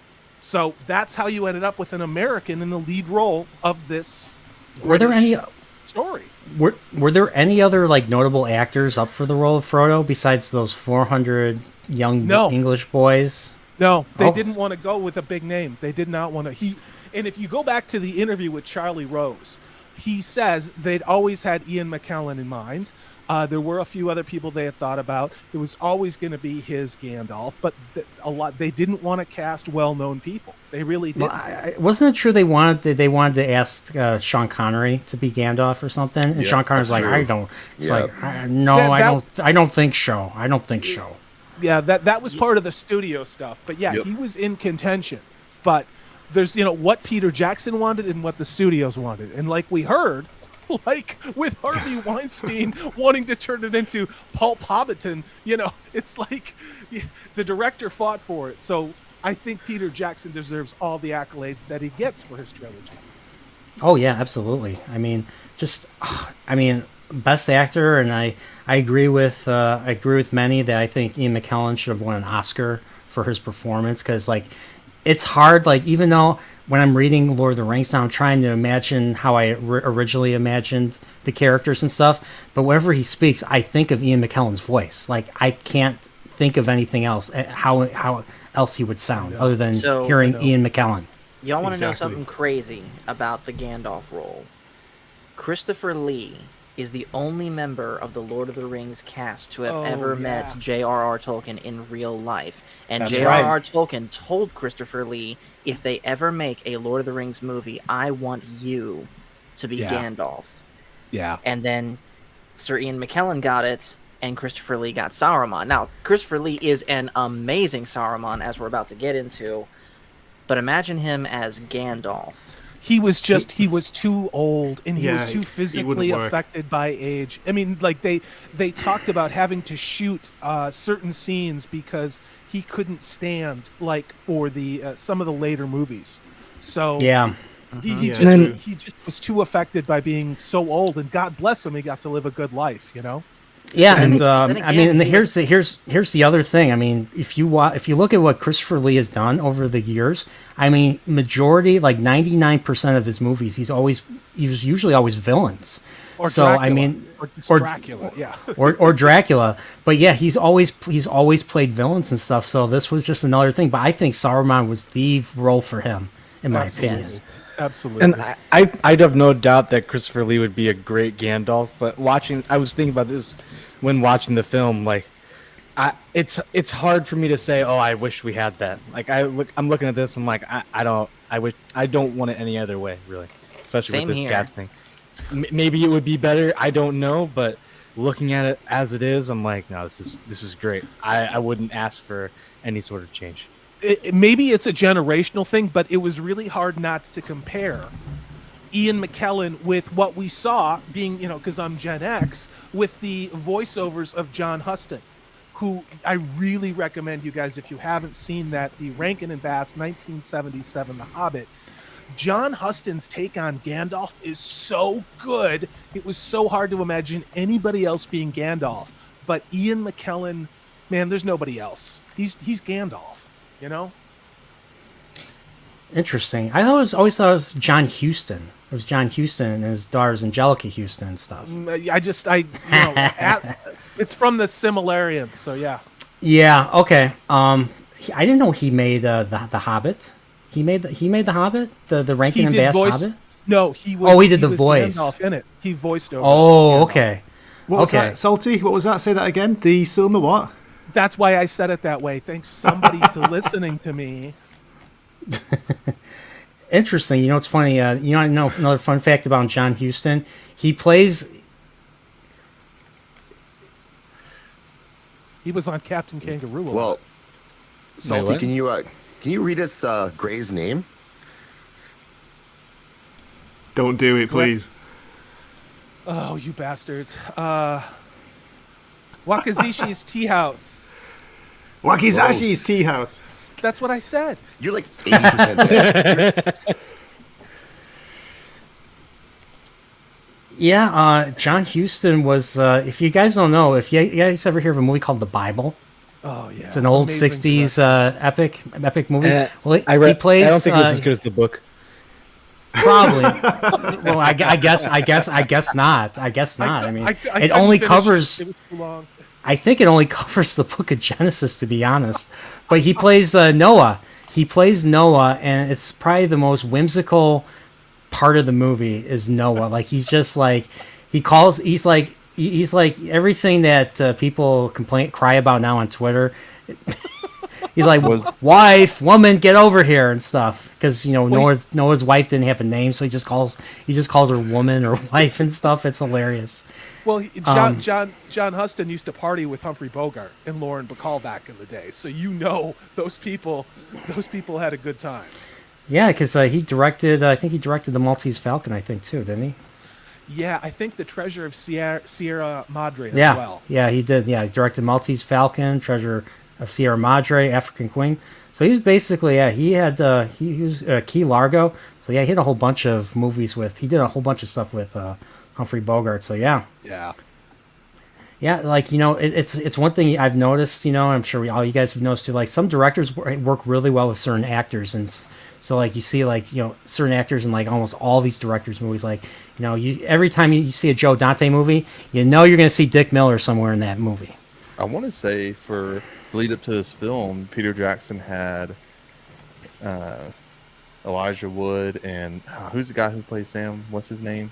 Sean Astin. Sean Astin, yeah. and then the guys that play Merry and Pippin. Billy Boyd and Dominic Monaghan. Yes. Lived together to create, for a while before they started shooting, so that fellowship and that friendship would come across naturally on screen. And it definitely shows.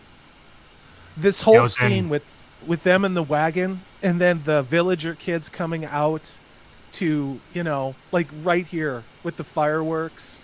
Oh, it's so good. It's just, God, I mean, it just immerses you in what the Shire was all about. Good, simple living, rich earth, a fine pipe, a good meal.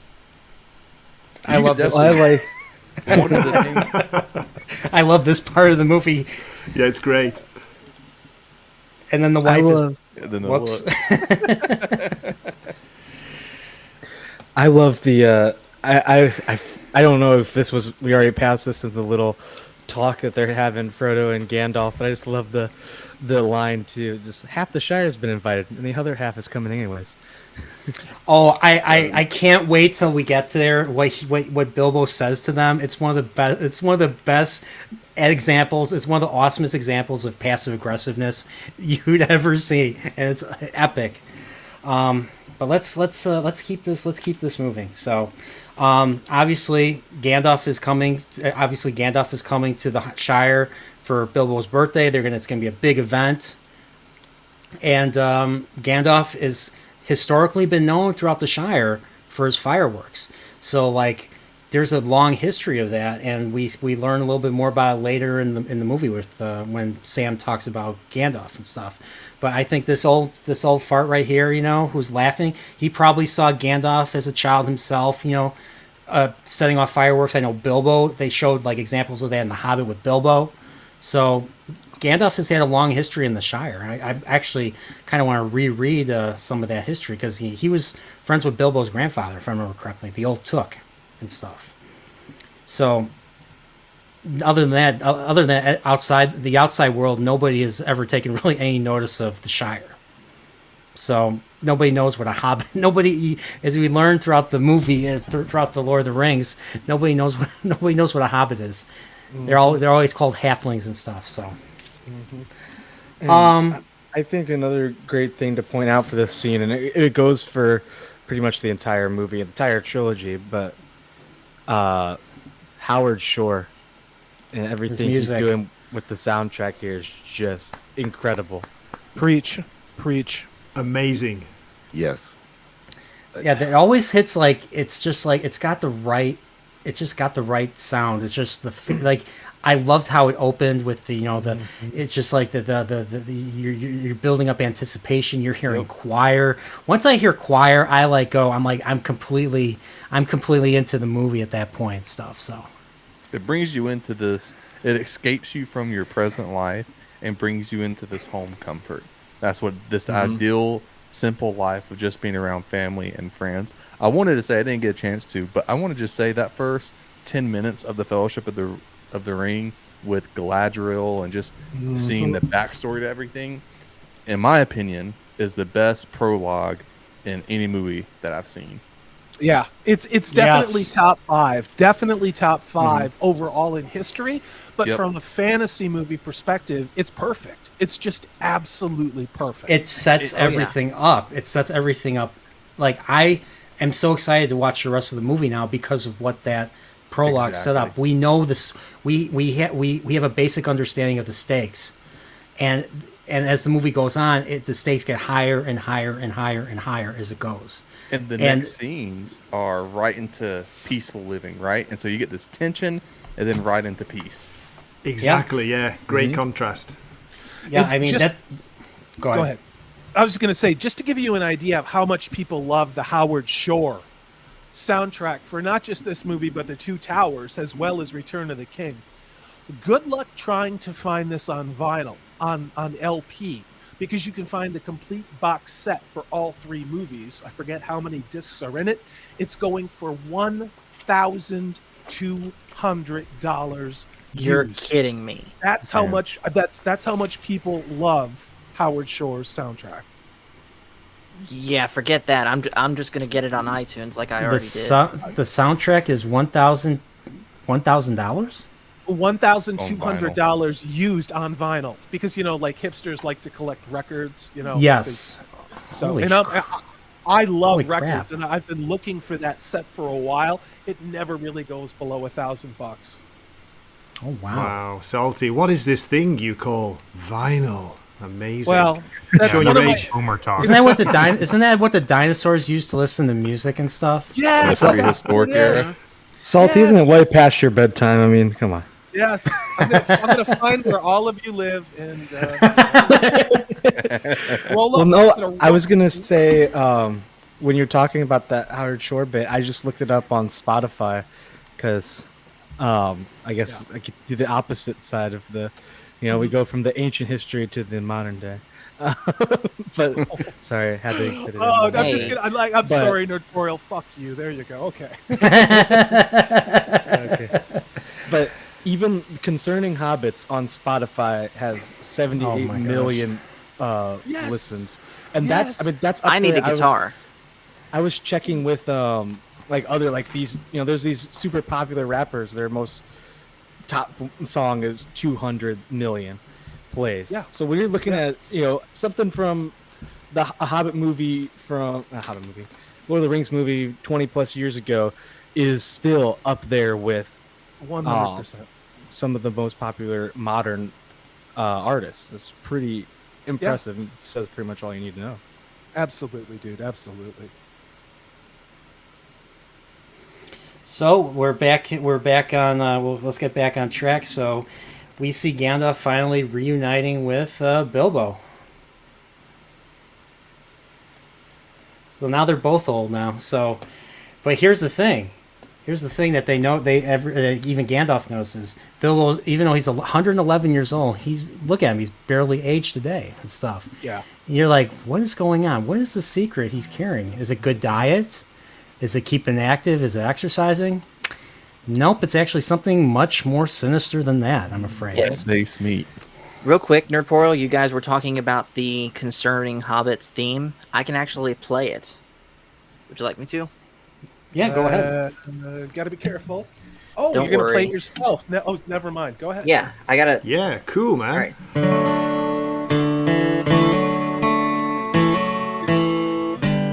Wow.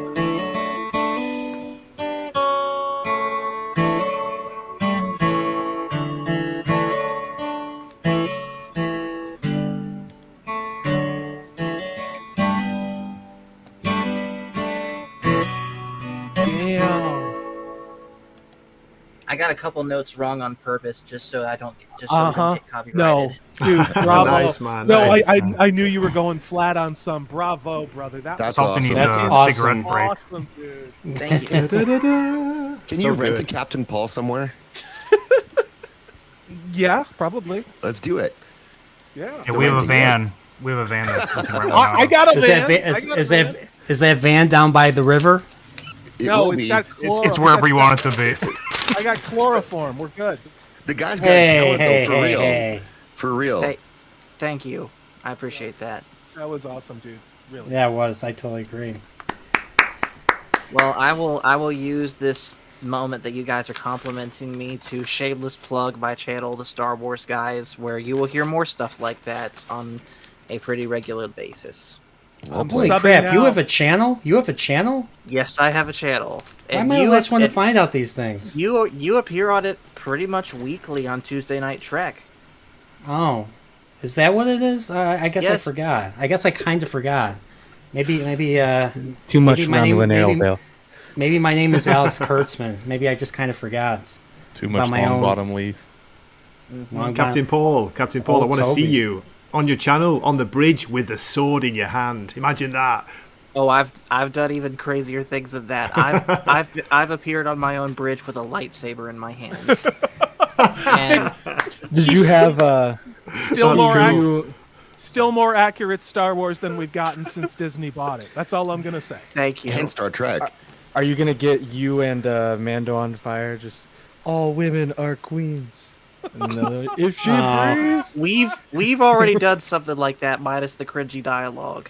But maybe I might be able to recreate that with Mexican Iron Man at the Nashville convention that's coming up in May. Oh, right on. What is the name of your channel again, Captain Paul? Because I want The to subscribe the to Star Wars Guys. on 10-4. Thank you. No problem. I think the link's Okay, in I'm the going to description sub. to his I'll channel. sub too. Nice one, man. Yeah, Green Lantern just put it in the chat. All right, Thank you. cool. Subbed. So All right, Paul. That's $5 a sub. Jack. Excuse me, I disconnected my mic, my headphones from my mics. I can't hear you guys. Now I can hear you. God, My Ian bad. Hear us? Nerdporeal? When you saw an Ian Holm, you just knew it was Bilbo. Like there was no doubt in your mind you were looking at Bilbo. I don't know how to describe it. This is a literary character that had been written 70 years before. We had only seen in animated form, and yet this movie rolls up. Gandalf knocks on the door. Ian Holm, you know that this is Bilbo. I don't know how else to describe it. It was uncanny, this portrayal. And look at this performance right here. I believe that this is the point where he says, I feel tired. I feel thin. I feel like, what does he say? I feel like I'm too much... butter scraped over... enough butter scraped over too much bread or something. Yep. Yeah, when you get to be 40... When you get to be 45, you wake up every morning if you're a nerd, and that's what you feel like. Just But yeah, this I know that feeling.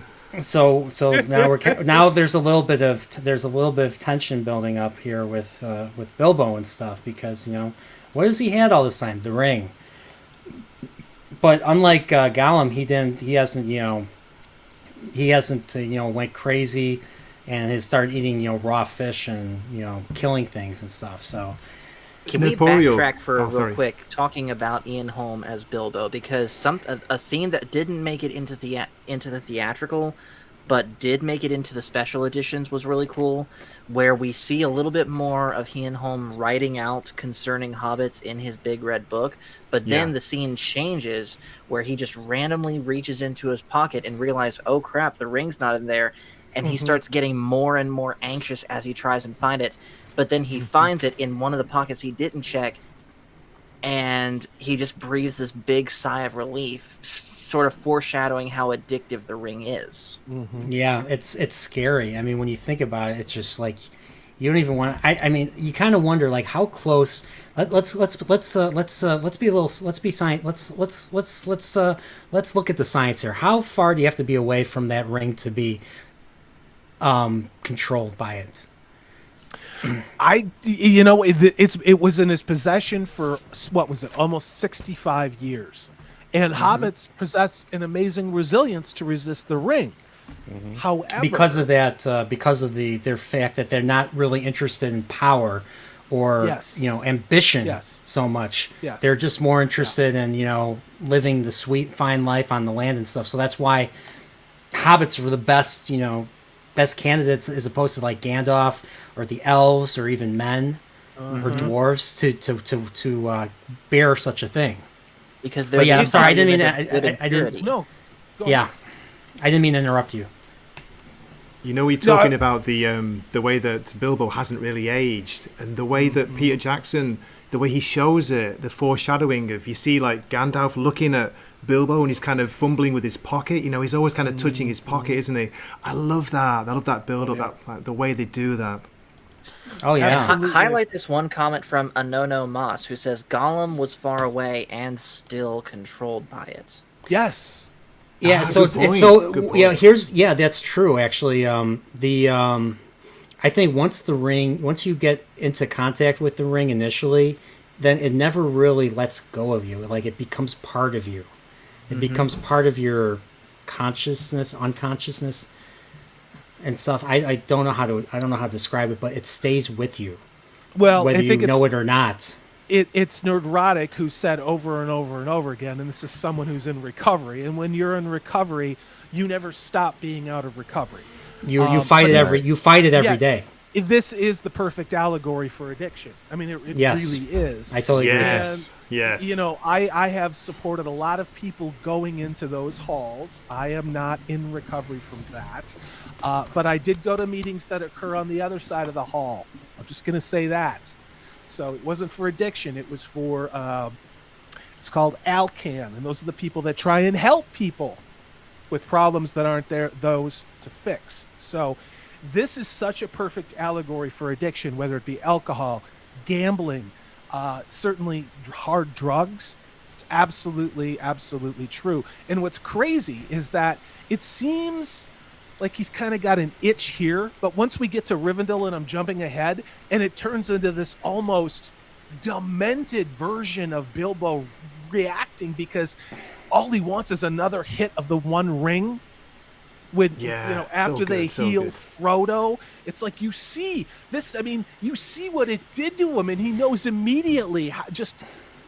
This is not who I am. It's the ring. It's this thing I'm addicted to. And Yeah. jumping way far ahead to the very end of Return of the King, when you see the really, really old Bilbo riding in the wagon with Frodo on the way to the harbor, and He he still asks, asks. "Yes, where's the ring?" And he's like, "Pity, you lost Yeah. it. I would have liked to seen it Yeah. one more time." Yeah. So even with the ring gone, like it was still, once again, like it was. It's something that you had to fight tooth and nail every day, and I'm guessing that's kind of the reason why Frodo does what he does at the end. I mean, it wasn't just being stabbed and stuff and dealing with the horrendous stuff that he had to go through in order to accomplish his mission and stuff. But Right. but we're getting too far ahead of ourselves. Or it's like an No, itch that you didn't wipe enough down there, so now it's just itching. Kind of like bothering you. That's what I kind of think of it as. It is interesting. It is interesting though, because we're reading into this. People are going to see what they see. But Tolkien said this was not an allegory. There's nothing in this that's an allegory. His son Christopher Tolkien said none of this is an allegory. There's nothing from the primary world, this world, in this story. But you can see some of the themes that maybe were from Tolkien's own experience in this movie. And here we are. The Hobbit was written 80 years ago, and we can find things that are just as timely now in this story. Oh yeah. And going back to the ring, I think the reason why you see a different level of a control that the ring has on Bilbo versus Gollum is because Gollum's first act was to kill Deagle. Whereas it's a contrast to Bilbo's, whereas he spared Gollum's life. And so because of that choice, even though afterwards he lies to Gandalf and the dwarves about the ring, it's still a lesser evil, if you will, right? And so because he spared Gollum's life, it didn't have the same corruptive force over Bilbo as it did to Gollum and others. And to build onto that, Bilbo only ever continued to use the ring for good. For example, using the ring to save the Dwarven company from the spiders, to sneak into Smaug's lair, whereas Gollum likely continued to use the ring to kill. I mean, that was his mode of killing the goblins in his cave. He would slip the ring on, sneak up behind them, and whack them. But that's why he was cast out of the Shire for what he was doing. Like, the ring amplified whatever his character was before he found it. And he was doing a whole bunch of horrible things, stealing and I don't know what else in detail. Having Smeagol a lover did. in a boat. Yeah, Another yeah. bad I mean, thing. Smeagol, that's why they literally drove him out of the Shire for what he was doing with that ring. And you look at the ring and Sauron putting all his corruption into it and his power, absolute power corrupts absolutely, and it also attracts the corruptible. And so I think that's the distinguishing mark between, Gollum and Bilbo and others as well. Reminds me of some certain characters we saw in Star Trek Nerdporeal that had silver eyes. I don't know any Star Trek. That sounds terrible. Why would anybody watch stuff like that? Seriously. I'm talking about the theme of absolute power corrupting absolutely, like it did with Gary Mitchell and the people that I can't remember. And J.J. Abrams. Oh, yeah. and Jar Jar Abrams. Rafe Judkins, Payne and McKay. No. As you're all saying, the way that Gollum, the way that Smeagol came into possession of the ring, it was his friend who found it, wasn't it? And it was Smeagol's birthday. And he, spoilers for anyone out there, spoilers, but he murders his friend to get the ring, That's how he got the ring in the first place, so that's how it kind of had that effect on him. And that's why he became what he became. Lord of the Rings was written, in the 30s, the 40s? I feel like at that point... in the 40s. Well, it was published, the Fellowship of the Ring, if I remember right, was published in 1954. And then the Two Towers and Return of the King, I believe, were published in 56, 57. So, I forgot exactly. The documentary, the documentary basically states that he wrote it during the war. So while his son Christopher was out piloting for the Royal Air Force. He was basically writing chapters after chapters and sending it to Christopher to read and stuff. And of course, Christopher wanted to go into literary. He wanted to go into literature as well, English, be a fellow of English literature. So he basically helped his father write the story. So I mean, he came up with ideas or ways to make it better and stuff. Yeah, and talk about lucky being a member of the RAF during World War II. Mm-hmm. That was not a military occupation and role that had a very long career. Those guys were shot down all the time, and the fact that we got that somehow Christopher Tolkien survived the onslaught against England for that long. I mean, I don't want to say it's divine intervention, but it's divine intervention. Don't forget, Christopher Tolkien was not the only Tolkien that fought in a war. J.R.R. himself fought in World War One. In the First World War, yeah, exactly. Yeah. And I don't know if you guys have seen the Tolkien movie that they came out with a few years ago, but like he had a close group of friends and stuff, and almost everyone except for one person died in World War One. Yeah. It says that in the foreword to the first book, The Fellowship of the Ring. He writes about that, and he said that all his friends, apart from one, his close friends, died in the First World War. And guys, can I just say, in the foreword it says that he was writing Lord of the Rings between 1936 to 1949. That's how long it took. That's impressive. Mm-hmm. So he wrote it because I know The Hobbit was published in 1937. So that's right. Okay, and and then this is where he really dives deep into the Silmarillion. He starts incorporating the Silmarillion into the Lord of the Rings. So he's taking, so he takes the Hobbit and he takes the Silmarillion and just combines them into a single thing, and that becomes Lord of the Rings.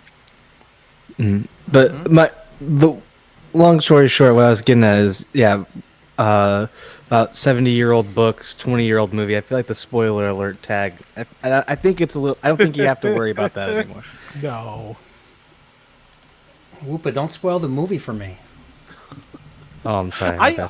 I think I own 4 or 5 versions of this, man. Like, I own it on DVD, the theatrical, DVD, the extended, Blu-ray, the theatrical, Blu-ray, the extended.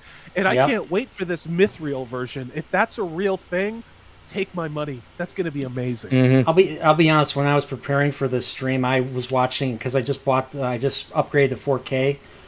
I watched it for the first time in 4K, and it's beautiful. Wow, nice. Is it good? Is it amazing? Yeah. Yeah. The only issue I have with 4K is it seems like the music and the dialogue. Like I have to turn it up to hear what the dialogue is, but then the music's too loud, which I didn't really have that problem with the Blu-ray. So much. Yeah, I heard about that. Is it Robert Meyer Burnett was talking about the audio of it was disappointing. It's like no way. I've noticed this in other 4Ks too, so I think this is a 4K problem. So, I'll be honest, I miss the DVD. I miss the DVD where you had awesome audio, everything was great, and you had awesome special features. And then after that, everything's just been going downhill. But that's what I do is I bought a really good upscaling DVD player that's also a Blu-ray player, and I run the DVDs in there with all that commentary, and I've got a pretty big 4K TV, and I'm cool with it. Like I'm good, I really am.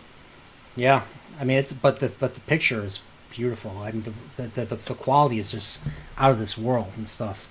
So here we have, here right before the party or before the big birthday party, we see Bilbo and Gandalf doing a great Tolkien pastime, taking that big pipe and just smoking rings. And of course, Gandalf being a wizard, he can do a little bit more than that. I think he smokes a ship or something, like a boat or something that goes through the rings. Yeah. Old Toby. The finest weed in the South Farthing. Yep, that's it. I'll have some of that weed, please. Thank you. Old Toby indeed. But I've never smoked. But if I ever wanted to smoke, I'd smoke a pipe. I get just like a big giant pipe and just be a boss. Just go outside, be a boss, and just smoke it. Enjoy that taste, and not breathe it in.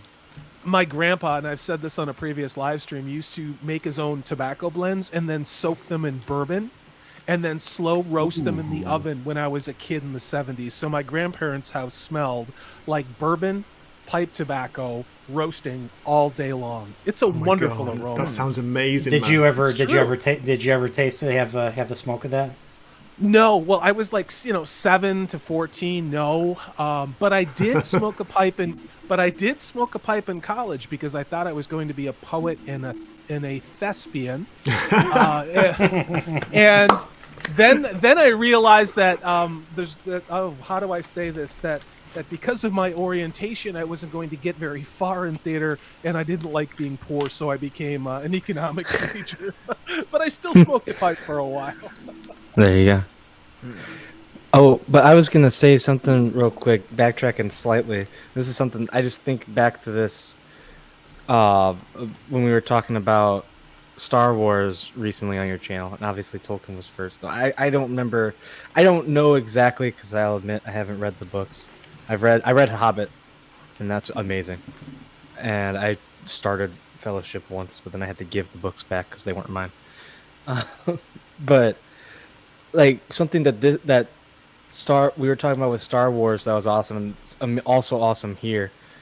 And I don't know if it's something from Tolkien or something from Peter Jackson, is like the little world building stuff they have with the finest leaf in South Farthing, or when they're saying Frodo suspects something and Bilbo says, of course he's a Baggins, not some block-headed brace girdle from Hardbottle.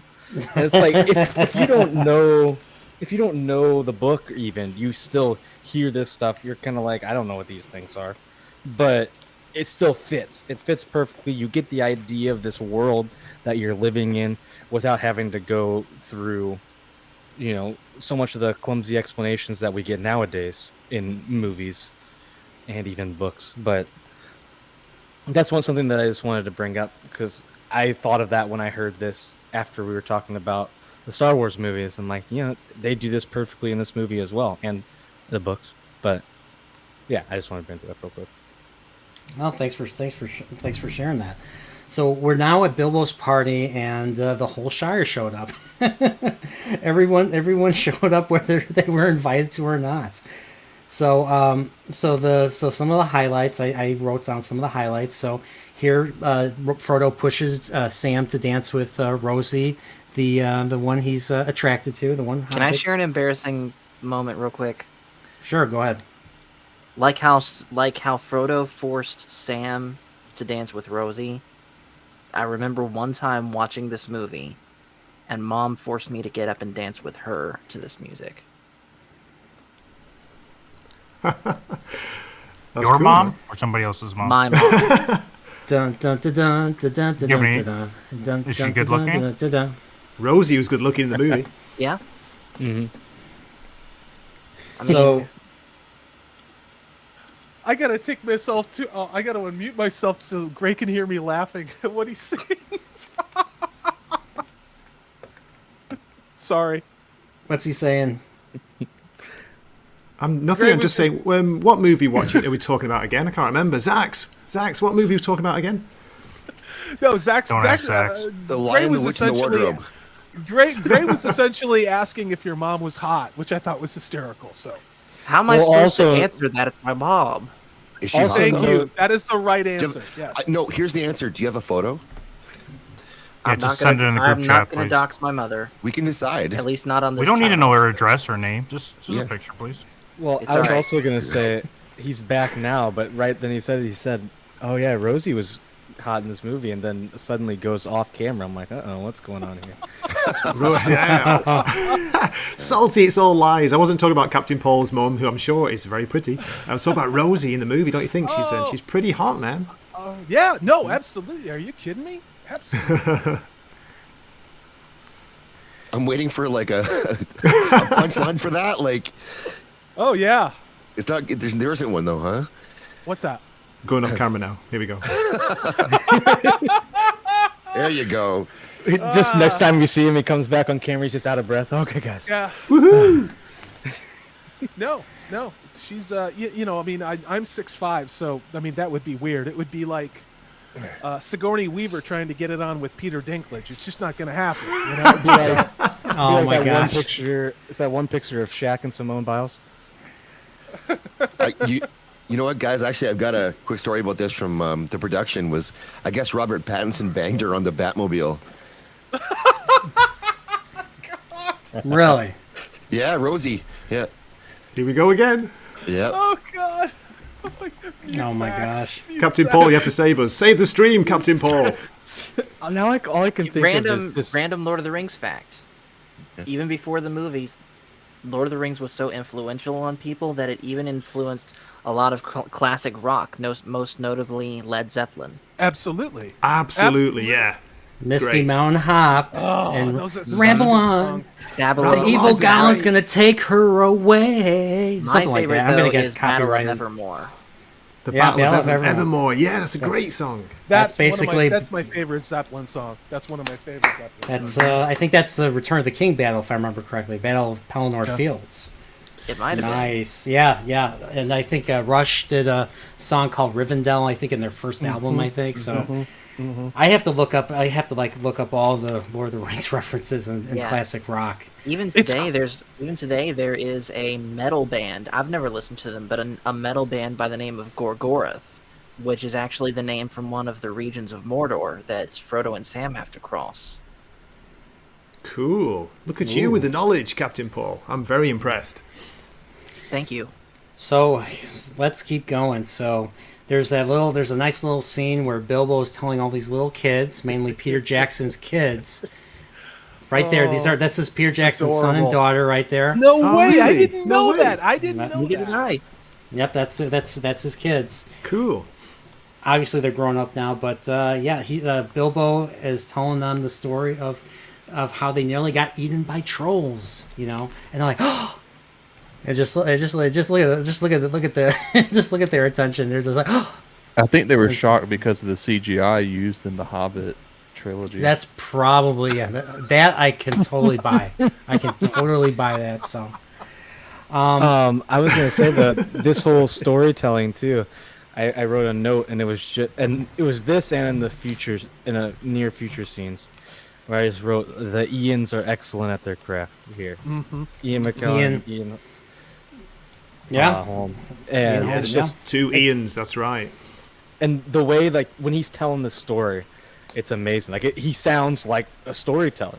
When you're hearing it, he's a performer right there. Yeah, Which as his professional. The way he does it, where he's like, so there I was, at the mercy of 3 monstrous trolls, and they were all arguing amongst themselves how to cook us, and poof, and turn them all to stone. Mm-hmm. You got it just right there. Yeah. Yep. And what's funny? I have a confession. This is the only other movie I've seen Ian Holm in besides Alien. So part of me was because I didn't know he was in the movie at all. So part of me was wondering if he was gonna nosebleed milk or something like that.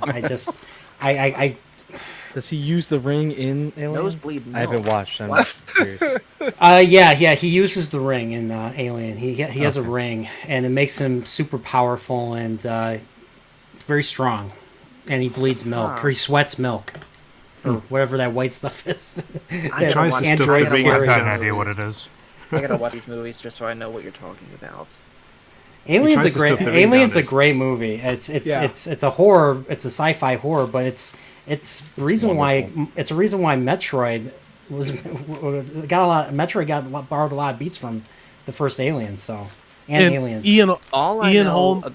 all Go I ahead. know about Alien is that it was featured on the old Great Movie ride at Disney World in Hollywood Studios. Rest in Oh peace. Lord. Mhm. Only thing I know about Alien is Spaceballs when they eat the special. Not again. It's like, check please. That's Hello, all I my remember. baby. Hello, my honey. Well, Whoopa, if you want to learn something about Alien, I have I have a stream and I have a review. Really, of, really Alien. intelligent guests on those streams too. I watched those streams. And I didn't have know a what was list of going on, movies but they're I've never good. seen that Aliens on them. You should and that's rewatch part them of what too. I cover on my channel. Ian Holm is great in Baron Munchausen, too. He plays Napoleon in that. So if you want some truly nerd level stuff, go watch The Adventures of Baron Munchausen. Came out, I believe, in 1989. Ian Holm is great in that movie too.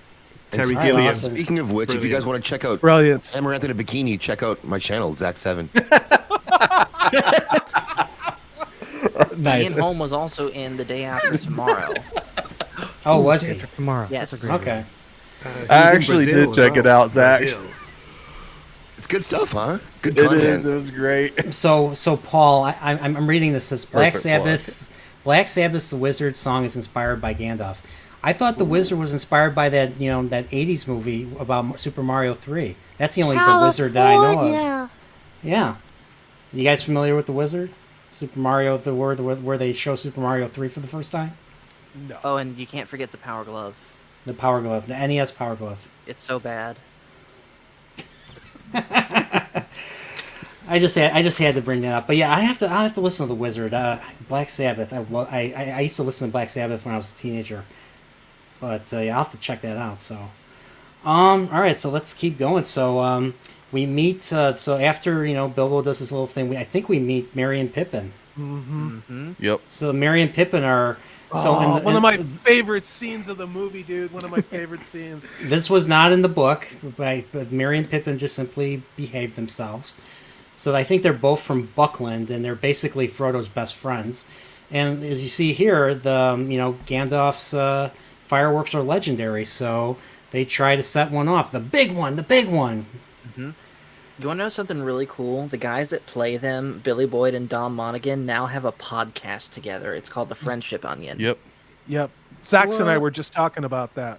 Yeah. What is it called? The French. The Friendship Onion.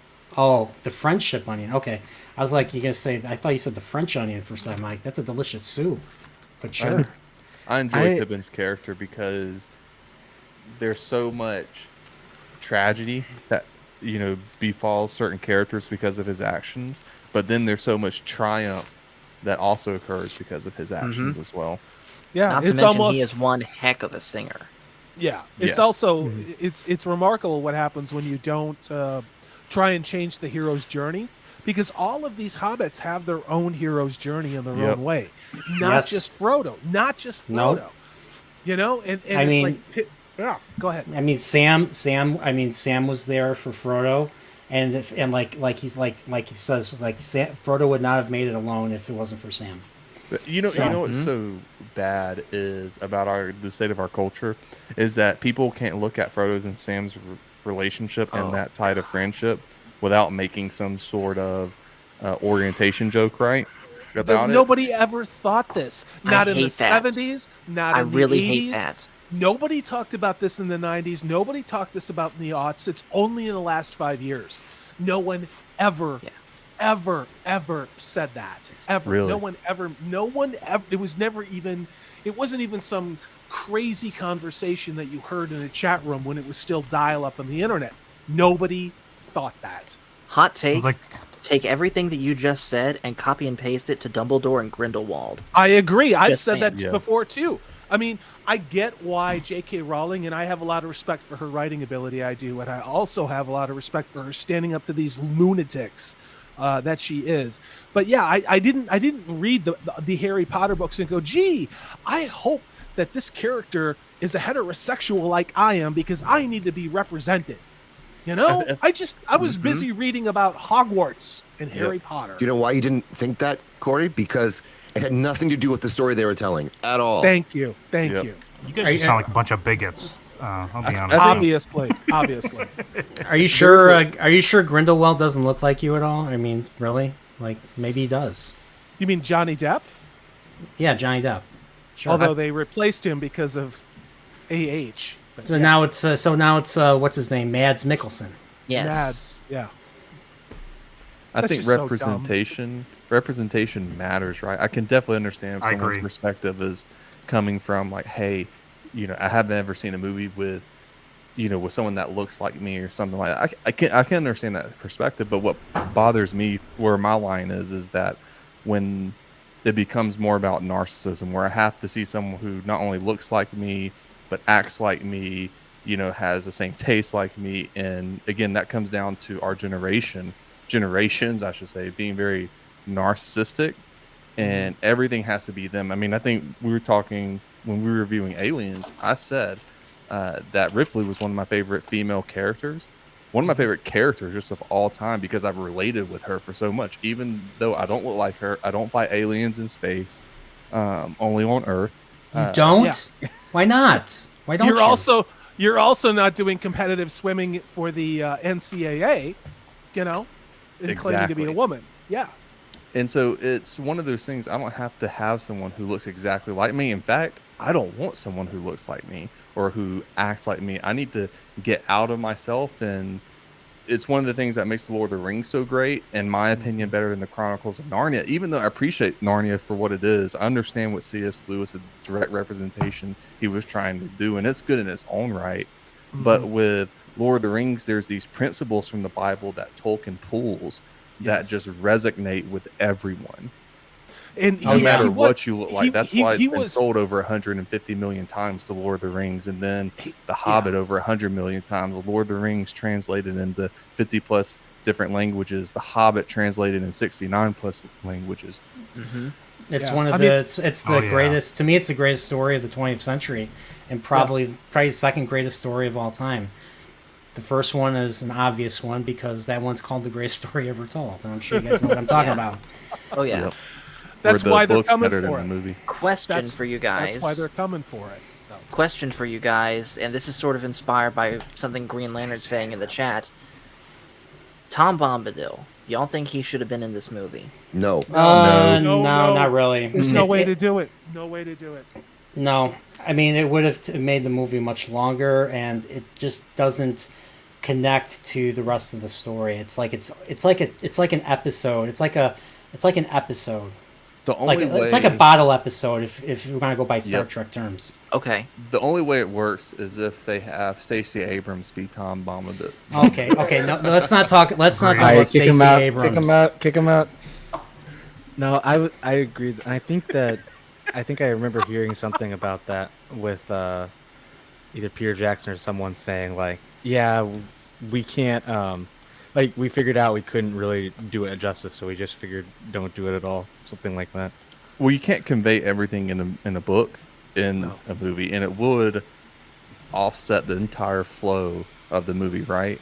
And so I think that's from a director standpoint, a good thing to cut, because nobody's going to want to sit through a 6-hour movie trying to include every single thing. Yeah. Yeah, I'll be honest, I had a bit of a hard time sitting through The Batman, which was 3 hours.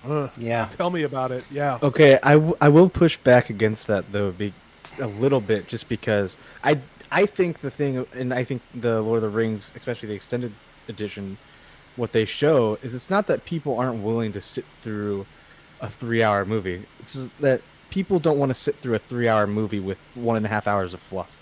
Thank you. Lord of the 100%, Rings has content from the opening crawl to the credits. It's perfect. You don't need it. You don't worry about the time unless it's like, oh, I need to get to bed because this is taking too long. That's it.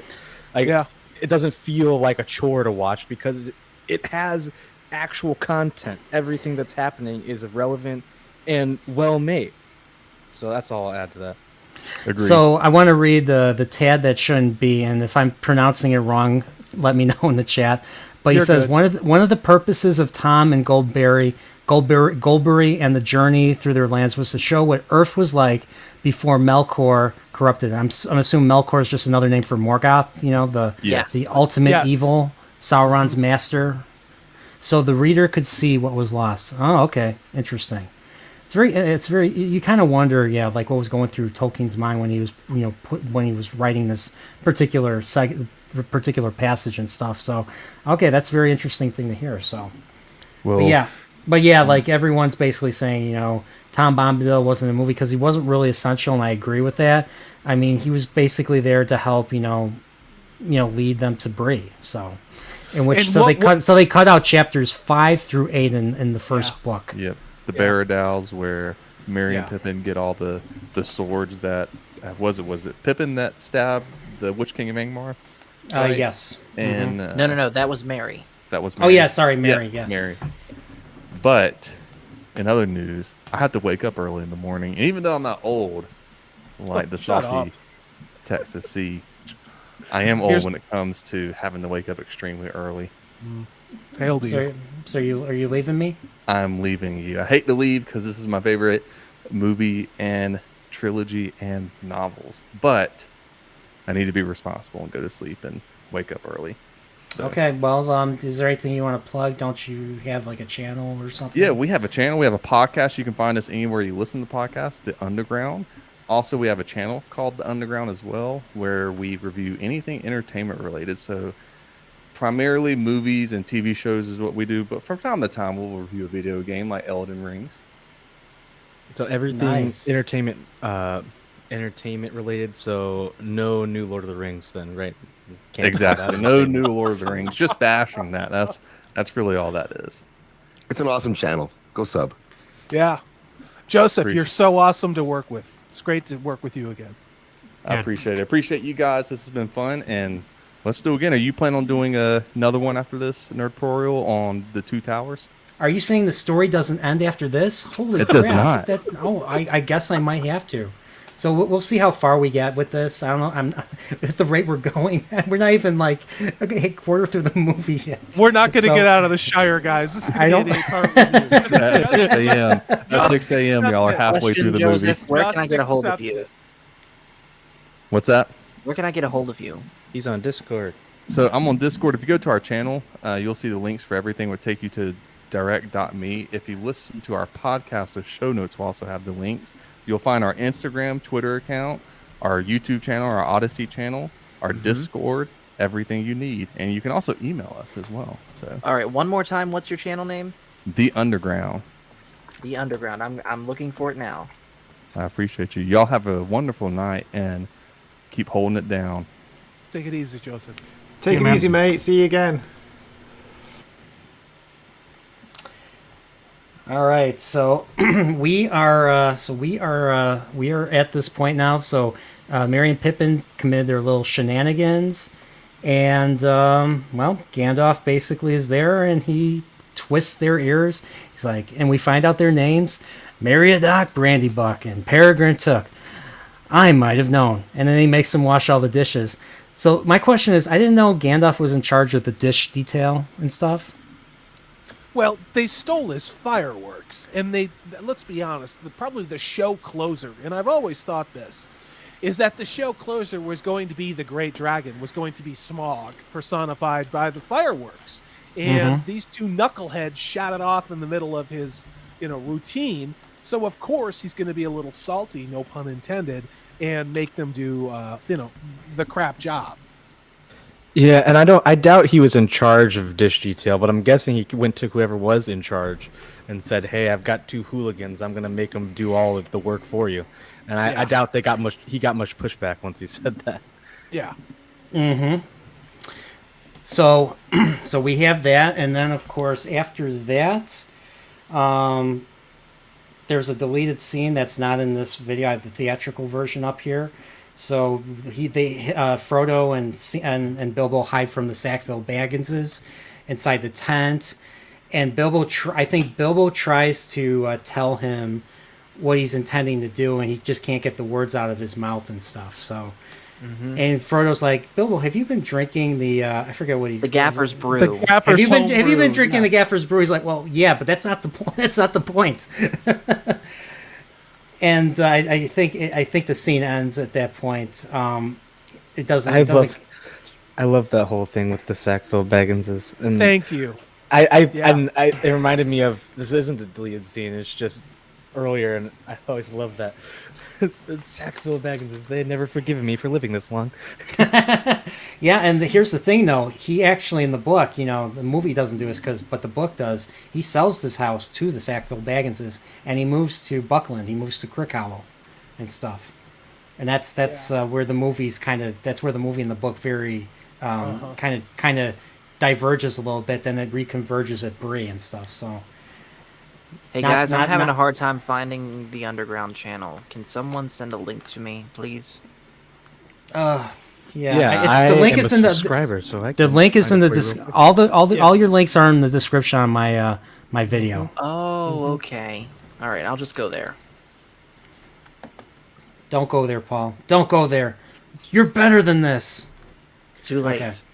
Yeah, those Sackville Bagginses. I mean, that it would. I would have liked to have seen a little bit of build up, just to maybe another sentence or two on them, but because in the books you get a lot more detail as to the internal family politics a little bit. But yeah, they're like in the book, like they try to they steal his like silver. So whenever he has silver, they steal it. They always try to make very low offers for his property and stuff. Yes. And like, cause Bilbo didn't get married, they didn't have kids. So he chose Frodo as his heir because Frodo was a Baggins. I think he was from Buckland as well. So he's from far away.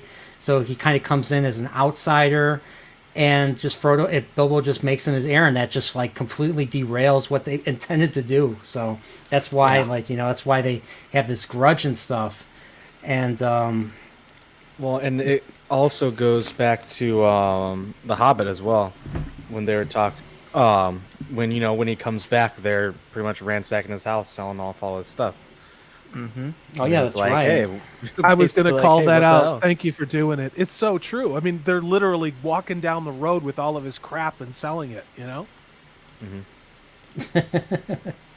Yeah, that's true. So I think that's the last we see of the Sackville Bagginses in this trilogy. I mean, they were very good. They were a very good villain. Very good tertiary villain. Can I take a moment and Sauron. Can I take a moment and call out what a magnificent stream you're having tonight, Nerdporeal Lifeform? You have 30 upvotes. You have been rocking it all night. You've got 12 people in chat. The chat is hopping. Just, dude, what a great channel. Thank you for doing this live stream. I just want to call you out and thank you for that. Yes. Now I feel like being buttered up. Is there a ring around here or something? Oh my God.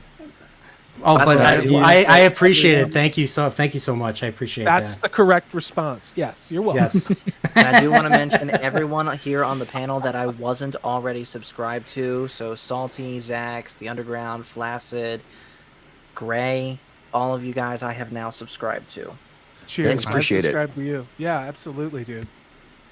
Well, that's what I want to do. I want to bring different conversations together and have a blast doing it. Give the opportunity to form new relationships and stuff. Forming a fellowship.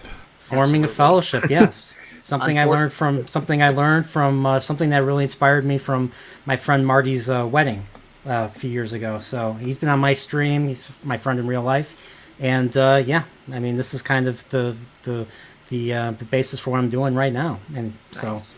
You guys are all great too. Unfortunately, Nerdporeal, this is where I have to bow out because I do have church in the morning. Cheers, Captain Paul. We haven't even gotten to the juicy part yet. So I know. Trust me. I don't even know how far we're gonna get. We're like it's an hour from midnight by me. So this is probably gonna be part one. Yeah, trust me. I will absolutely be there for part 2. Yes. Captain We're gonna Paul, need you for the Gollum scenes in the future. I was gonna say, yeah, Captain Paul, you are a really great YouTuber. I am subscribed to you.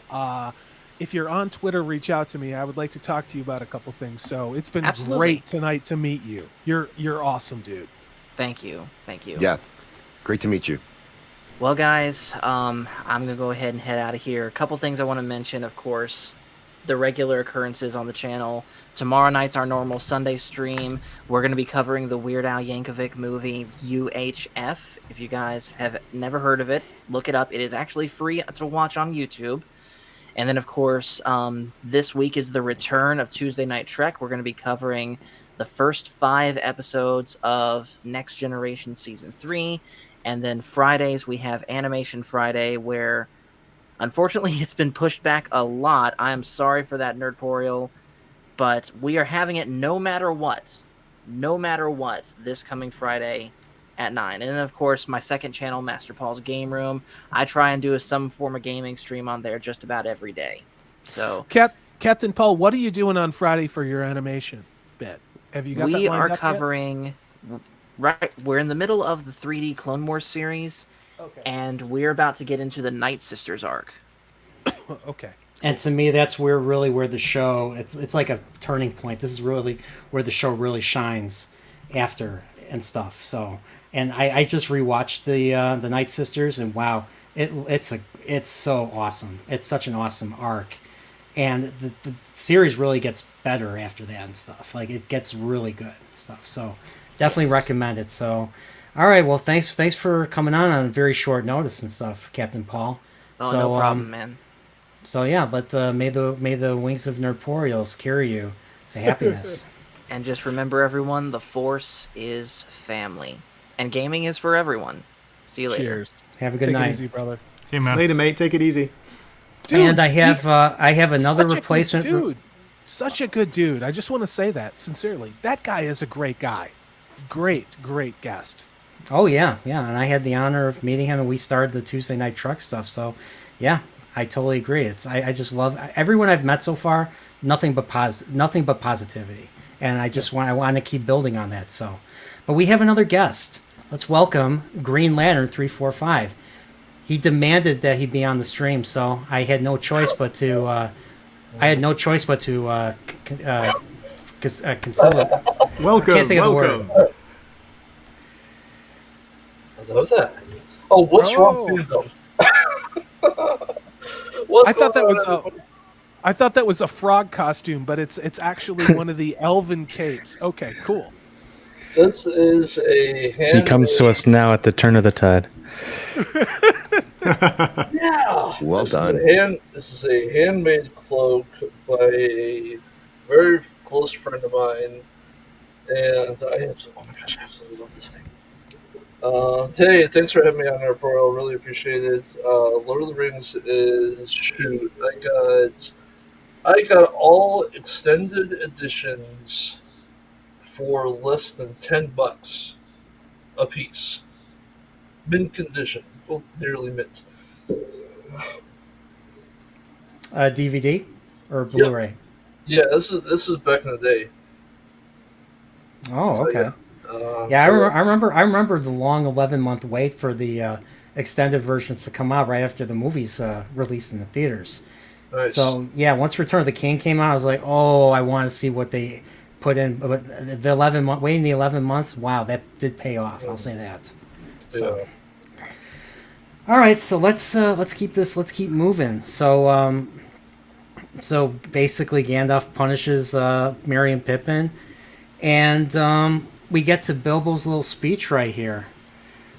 So he basically calls every family out. Okay, that's too far.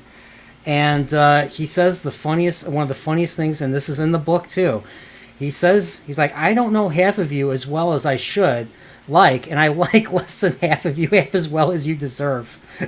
I love it. It's just the way with words. I could not talk like that. He's like, he says half so many times. Like I like less than half of you half as well as you should like, or half as well as you deserve. And then of course he does his little thing. He vanishes. He vanishes with the ring. Plays a little joke on everybody. And that's basically the end of the party.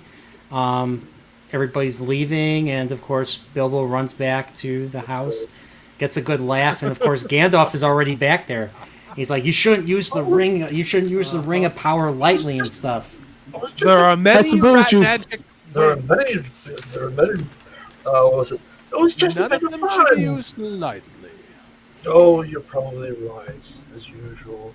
And of course Gandalf basically says, he's like, you're leaving everything to Frodo, right? He's like, yeah, of course. Even the ring? And he's like, yeah, the ring is on the mantle. Oh, no, wait. It's in my pocket. And of course, then he starts to argue with, he starts to get nasty with Gandalf, and he doesn't want to part with it. He's like, why shouldn't I keep it? And of course, he ends up quoting Gollum. He's like, it's my own, it's my precious. Yeah. And then Gandalf's like, precious? That's been said before, but not by you and stuff, so... No, what business have yours want to do with my own things? Hey, How does he know Bilbo?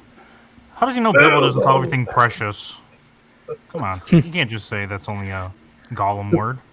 I mean, also, I don't know if I should spoil, but coming up, you'll see. It's not just Gollum who calls it precious.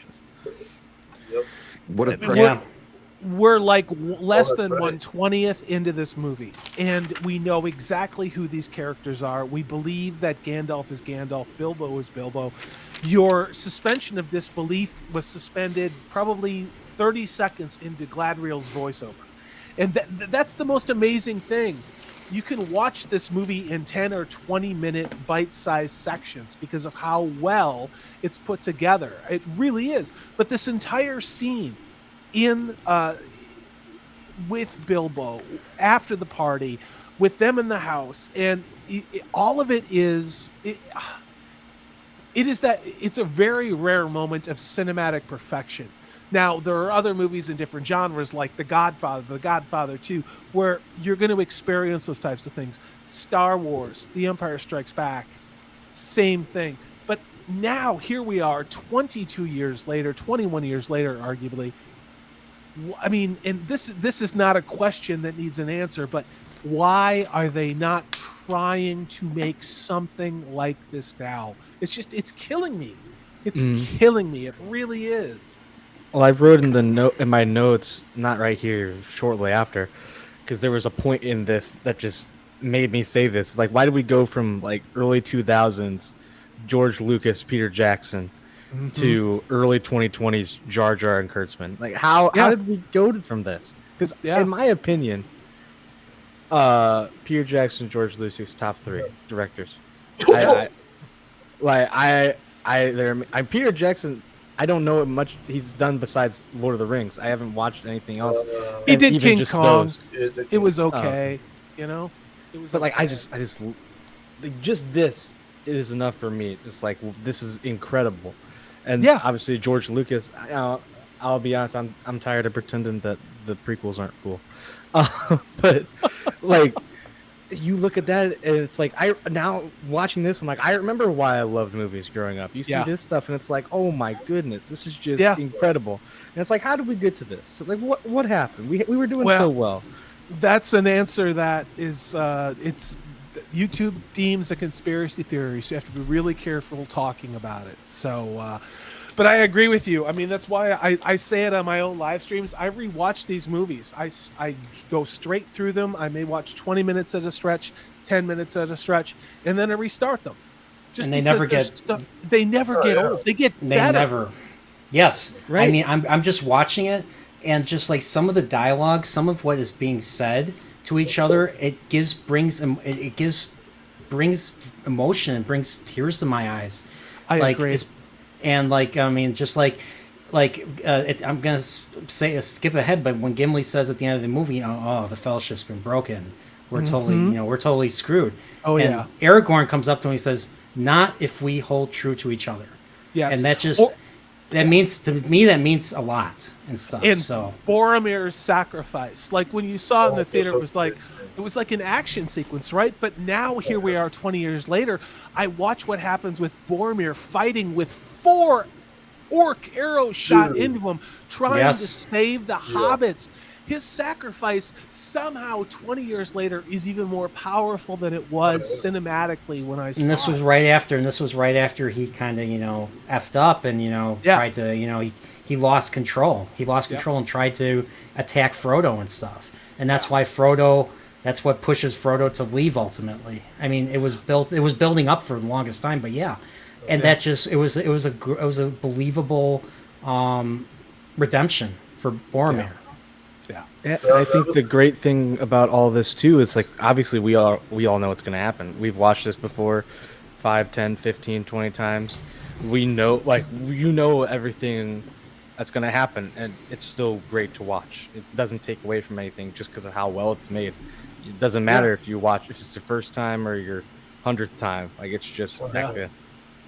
Yeah. Speaking of time, it's time for me. I have to head out, guys. But thank you very much, Nerdporeal, for hosting me, and I'll definitely come back if there's a part 2 to this. And it's been a great show. Oh, there's definitely going to be a part 2 to this because I'm not going to finish this. I'm not going to finish this in an hour. Eventually, we'll leave the Shire. Eventually. I mean, shoot. What was it? It was. Council of Elrond was 50 pages long, One chapter was 50 pages long in the book. Yeah. It was actually divided. It was actually divided between. It was actually divided between two books. If anyone remembers reading Fellowship of the Ring, it was actually divided between two books. It was so close. Book one is basically covers everything up to the ford, the confrontation at the ford with the ring race and stuff, and that's how book one ends. And book two begins with the Council of Elrond. Frodo wakes up, Gandalf is there, Gandalf recounts what happened to him, and of course we get the whole history of the ring at the Council of Elrond. Oh. So, and then after that, in Two Towers and Return of the King, it's divided by book three is, basically Gandalf, Aragorn, everybody else, and then book four is Frodo and Sam, and the same repeats for books 5 and 6. So what I'm going to probably do is I'm probably going to read one chapter of book 3 and then one chapter of book 4, because that's how I read Feast for Crows and Dance with Dragons, books 4 and 5 of Song of Ice and Fire, because they're books that are concurrent, but take place with it, but have different characters in each of them.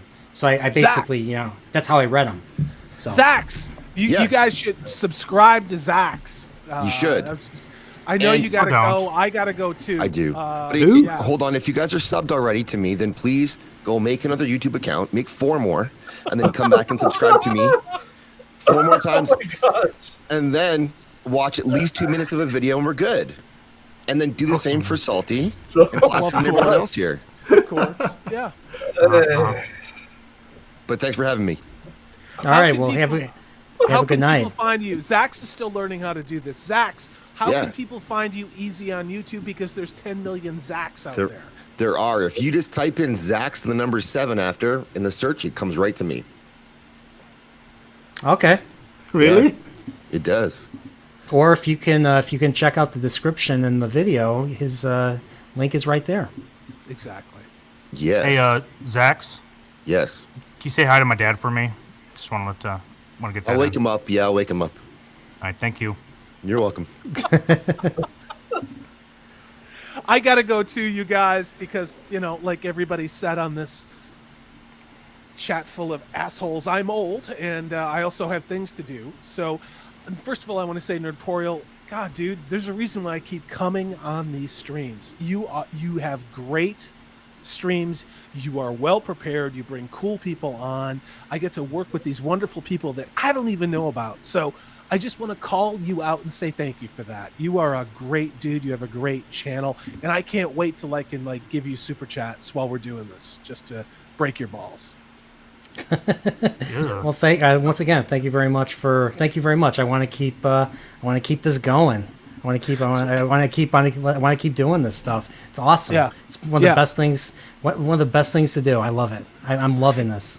It's fun, dude, and it's that's the thing about doing this stuff live. It happens to all of us. We have boomer moments. We forget to do this. We forget to do that. But dude, you just roll with it. So you can find my channel in the description below this video. We're doing a live stream this Tuesday. We have a very large YouTuber, a world-renowned Tolkien expert by the name of European Lore, coming on the channel. We're going to be rolling with him for about an hour before he has to go. So I just want to say thank you, Nerdporeal. It's wonderful to work with everybody. Flaccid Phoenix, great to see you again. Gray, dude, I'll be with you tomorrow night, brother. So, and then and everybody else on this panel, thank you. This has been a lot of fun. You guys have a great rest of the stream. I will talk to you guys later. All right. Take it easy. Great to see you. Easy. Cheers. Adios. You too, Zax. Finally. All right. And then there were 6. And then there were 6. I'm kidding. 4. We love you, Salty. Thanks a lot. You guys use the axe. You guys are all great. All right, so let's continue this.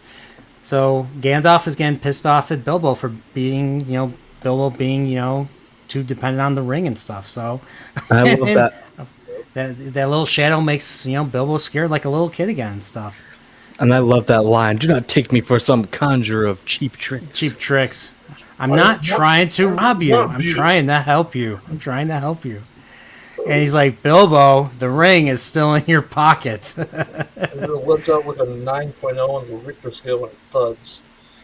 And this, I mean, what's funny was just looking at this, just kind of just crawls under my skin, like just makes you think, like how like this thing, like it's so hard to get rid of. It's just so hard to let go of it. It's like a drug. It's scary just like thinking about the idea that you can't let go of this thing. Like just, oh man.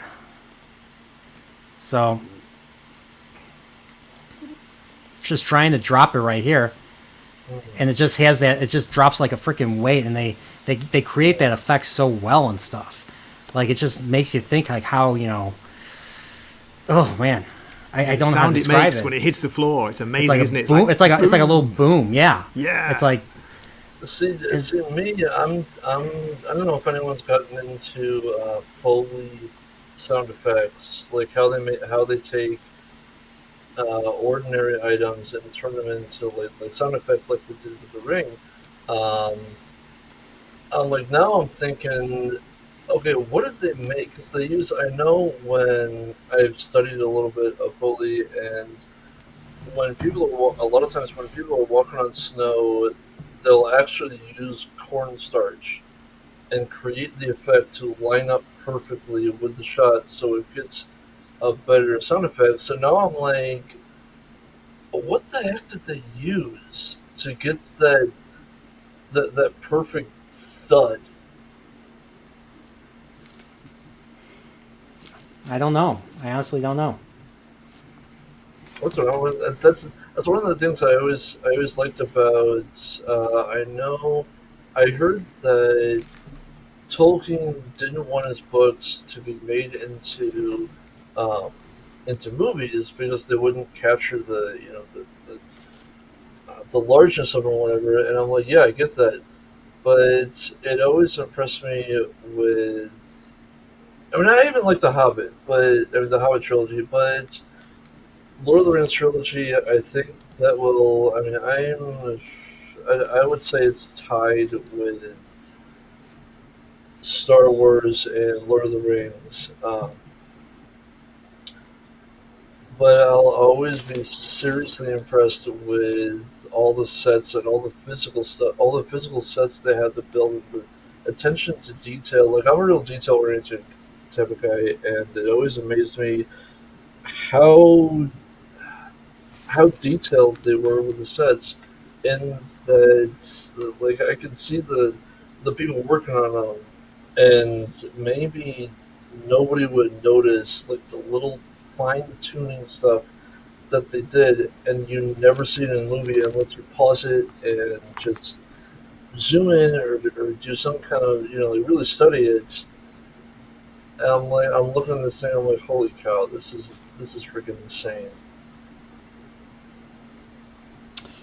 Yeah, I mean, yeah, the detail, the just like the stuff, everything that came from Tolkien, the lore and stuff, everything had an answer. Like if you had a question about something that was brought into the story, there was always an answer. That's what made Tolkien stand out from other writers, other authors and stuff. So yeah, and just like I mean, just the amount of practical effects in this. Just it just made it allows you once again to suspend your disbelief. That's something that was a little bit harder to do with the later Hobbit movies. Hence why people have I have a big problem with the Hobbit movies. So yeah, I liked them. I liked the Hobbit movies, not as much as Lord of the Rings, but I still liked them. Same with the prequels.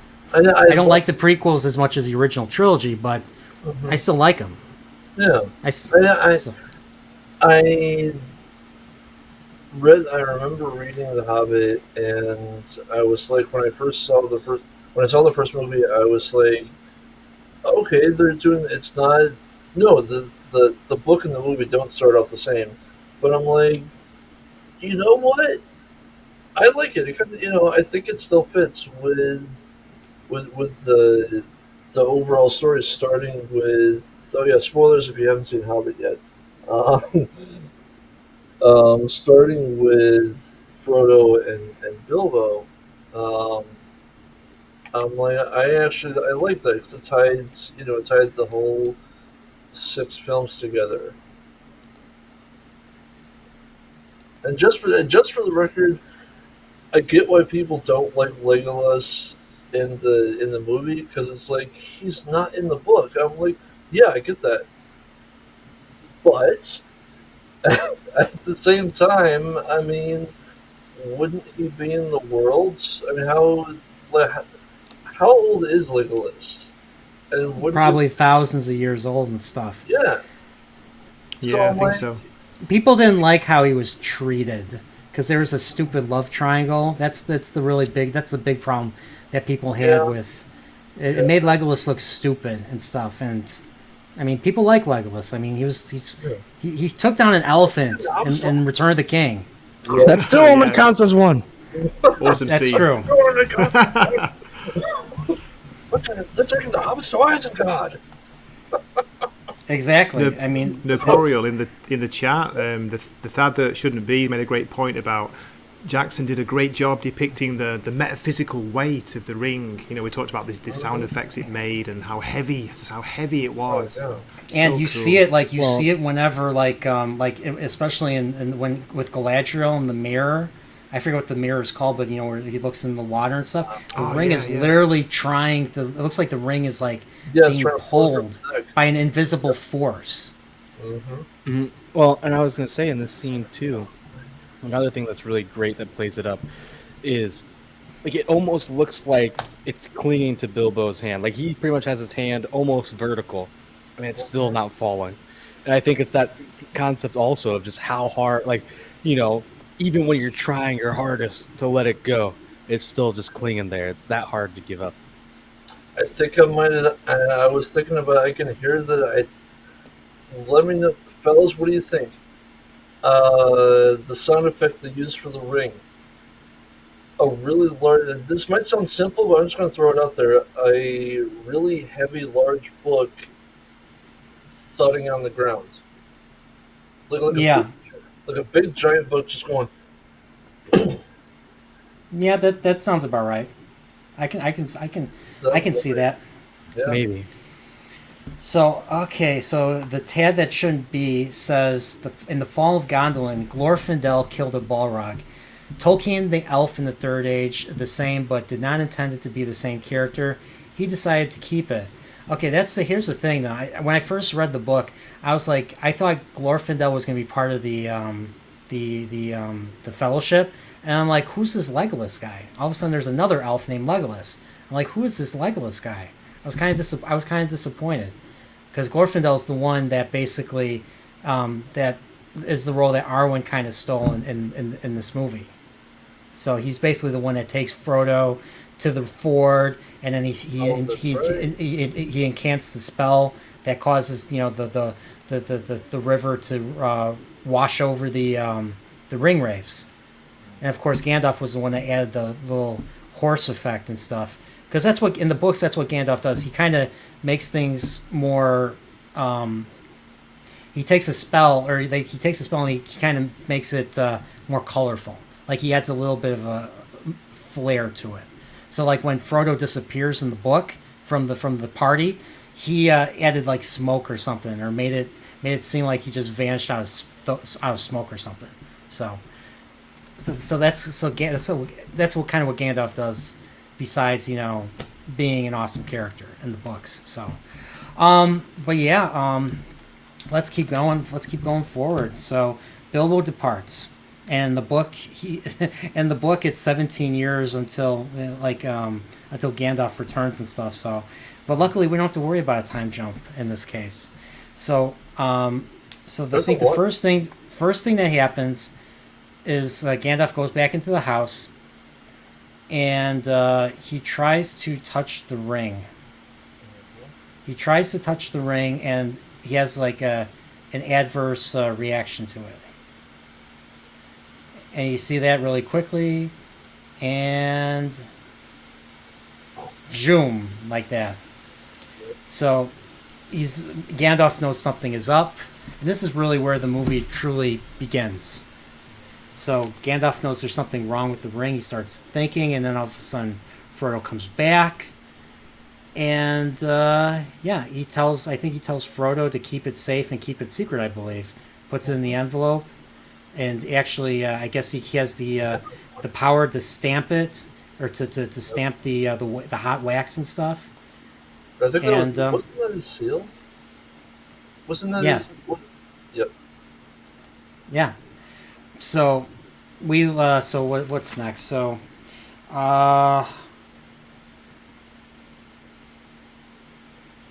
he tells us to keep it secret and safe, and this story begins its setup. Gandalf departs looking for answers, and then we're in Mordor.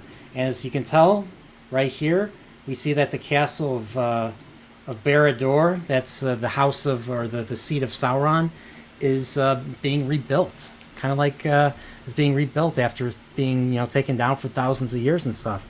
So that means Sauron's power is building and building back up. So after that, we see that we go to, I think we cut to Minas. Oh no, we hear oh no, they're torturing Gollum. Here they're torturing Gollum. We hear, and then Gollum blabs and says, "It's the Shire. It's Baggins." And this is where, then we cut to the Minas Morgul, and all the riders, the Black Riders, the Nazgul, basically appear, and they ride out to the Shire. Incredible scene. Look at that. Fantastic. The color, I was. What did you think? What do you think in Return of the King when they're in Minas Tirith, they're waiting for the battle, and you see the blue light fire up from this fortress and stuff? I was like, what the heck is that? Was that like a beacon saying, "Hey, we're coming. We're gonna kill you all" and stuff? And everybody reacted I thought that was crazy. I did not see that one. I did not see that coming in the movie. So, no. That's a great shot. So now that we have our first set of villains are here. Besides the Sackville Baggins, now we have the Ring Race, the Nine, the Kings of Men, the kings of the old Kings of Men, who are now enslaved to Sauron and his will. So now they're coming, and they're looking for Baggins in the Shire. So at the same time, Gandalf pays a visit to, you guessed it, the White City itself. Not that the name is problematic, but Minas Tirith. Who wouldn't want to go there? So Gandalf goes into I'm guessing he goes to an abbey or something, and they have he goes into an abbey. He looks through so many old documents. I think this is what he was doing for 17 years in the books and stuff, just going through more and more documents, and he finally comes across the account of Isildur, and he basically learns about the Ring of Power, its weight, and the markings revealed by fire and stuff. And of course, so he basically learns about that. And the other crucial point, something I was kind of talking about before, is in the letter Isildur says, "It is precious to me." That's the big parallel to Bilbo and also Gollum. And that's kind of why that's how he puts two and two together. Oh, okay. I didn't think about that. So it's funny. This ring is putting this vocabulary in everybody. Not everyone could put their own spin on how much they love it. Everyone's just saying "my precious" over and over again, which I'm sure is just what's called a cinematic trick. That way, the audience can pick up on it very quickly. But it's just funny to me. Yeah. So let's keep moving. So now we got the so Gandalf gets his answers, and so now the Ring Race are going around, and they're asking, "Where's the Shire? Where's Baggins?" And their shriek is creates, I think, a piercing cold, or excuse me, what's up? I'm trying to do the voice. I can hear the voice. You can hear the voice in my head, but it's like, it's like, yeah. It's incredible for the villain, but it's like I really when I'm doing quotes, when I'm doing like I'm quoting stuff, I always do. I'm a perfectionist, so I'm like, if I can't do it right, I'm like, oh my gosh, I need to go back to school. Well, and also another thing that adds to it that I think it makes it hard to do, hard to do, is you can tell they have like some of that reverb kind of. I think they put the same clip over each other because it kind of has that echo effect, which really adds to it. Yeah. Okay. So, Real quick while you have the break, I was just gonna bounce out. I have to get up for something tomorrow, so I was trying to stay in as long as I could. But hey, if you have another one, Nerdporeal, I'll be happy to jump back on with you. But this has been great. I had a lot of fun and was trying to derail this as much as I could with just comments. But I was having tons of fun, man. I love this stream. all right, great. You have something you want to plug or something? Well, my channel is in the description below. Don't want to take any more of your time, but hey, it's been great. Love seeing everybody here. It's great to be on the stream, and man, if you like just the name Flaccid Phoenix, guaranteed to like the channel. So, hey, thank you so much for having me on. It's a great No channel, problem. Flaccid Phoenix. Yay. Yeah. Thanks, great. Take it easy, man. All right, take care. So we're back. So we go to the Dragon Pub, and I think it's called the Dragon Pub, in the Shire, and the old gaffer, Sam's father, is basically saying, I'm guessing this is a deleted scene. If it's not, it's my bad. But he says, there's I'm going to say the word queer as in odd, because that's what the English used to say. So queer things are happening, and Sam's father thinks war is a brewing. And one thing the book does point out pretty well is that the gaffer's he's pretty perceptive about things. So even though a lot of the times he's drunk doing it, but yeah, I mean, he's pretty perceptive about this. And I think one of them says, one jerky Hobbit's like, Bilbo's cracking, and you're cracking too, Frodo. And Frodo's just kind of sitting there, and he's like, whatever, I don't care. You're beginning to sound like the old Bilbo Baggins. Yeah, so Frodo is basically, Pippin and Merry are drinking and dancing, and Frodo was kind of playing around too. Sam was sitting with the grown-ups because, Sam is not, he doesn't have the relationship with Frodo yet that he will eventually have. So Frodo comes back home, and who is in the house? Hold on. I want to add one quick thing, just because I love this. I love this because I didn't remember this originally, but it was funny because they're leaving the pub, and Sam's kind of, at least in the movie, Sam's kind of flirting with Rosie the whole time, making eye contact and all that from across the room. He leaves, and then someone else leaves, and makes all these grand talks to Rosie, gets down on his knees and says, "Oh, thank you, maiden of the golden ale." And Sam's all ticked off, and Frodo looks at him and says, "Don't worry, Sam. Rosie knows an idiot when she sees one." And Sam just looks all sad. Sam looks all sad and it's like, "Does she?" Yeah. Like, it's a great part. I love that. And that's the great thing too about all this, with this entire movie, and especially when you'll get like Gimli, Merry and Pippin, is something that apparently no one else can do in modern Hollywood anymore, is like fit all this humor in perfectly, where it doesn't just, so now it'll just take a scene and just derail it. There's so many points all throughout this movie where they have hilarious bits in the middle of very serious scenes, and it works great. I agree. And I can't even think what it was. But here's the thing.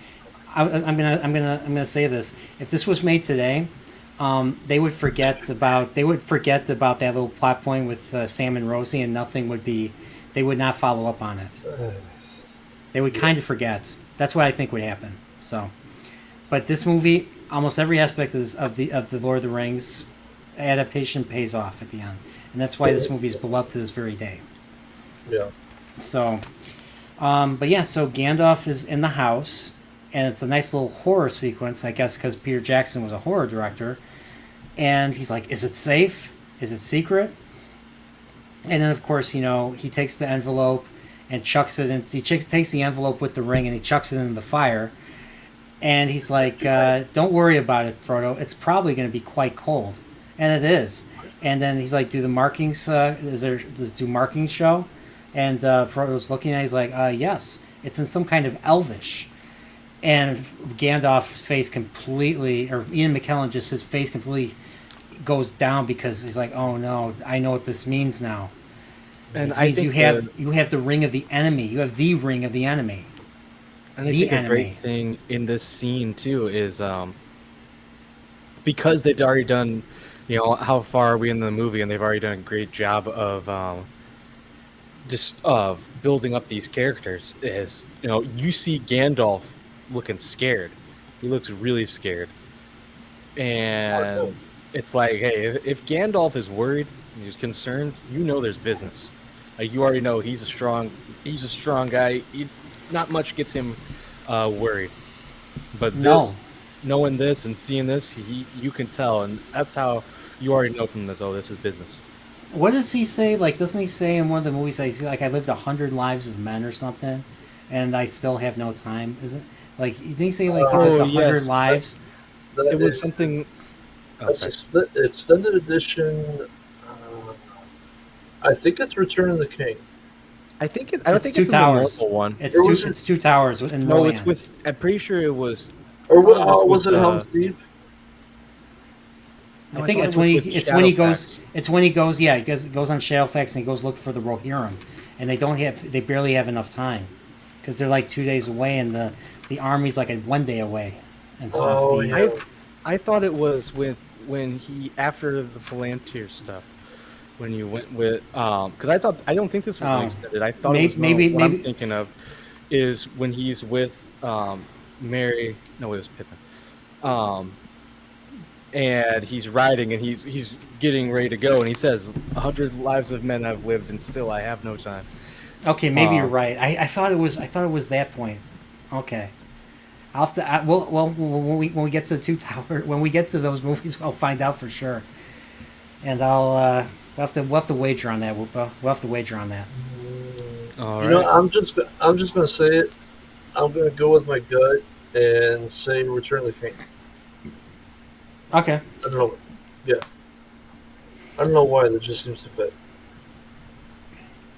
Nerdporeal, sorry mate, I'm gonna have to bow out, I'm afraid. Thank you so much for having me on the stream. It's been great, and great talking about it. And it's so funny that we've only got this far, isn't it? We could go on for like 12 hours and never get to the end of the movie. This is not gonna end with this stream, so there will be a part 2 to this. So you're invited to come back. Oh, that'd be great. I'd love to come back on. Yeah, thank you. I'm thinking this day. It is not this day. All right, so don't you have a channel, Wakizashi? Don't you do stuff? I've got a little channel on YouTube called Wakizashi's Tea House, where I review mainly comic books. So yeah, check it out if you feel like it. And hope to be on Nerdporeal's channel again. It's been so much fun, and great to meet you, Whooper and Green Lantern. Good chatting with you guys. Yeah, good to meet you. Yeah. All right. As they say in Japan, what do they say in Japan? Sayonara. Sayonara. Sayonara. Yeah, see you next time. Take it easy, Nerdporeal. Peace out, dude. Thank you. Take care. As they say in Japan. Wait, what do they say? I was going to say konbanwa, but that's good evening. That's good evening. So konnichiwa. That's good afternoon. Yeah. Okay. All right. So now it's just the three of us. Somewhere. So just the three of us. So let's see how far we can get in like half an hour. All right. So all right. So I think my strength is quoting the whole movie.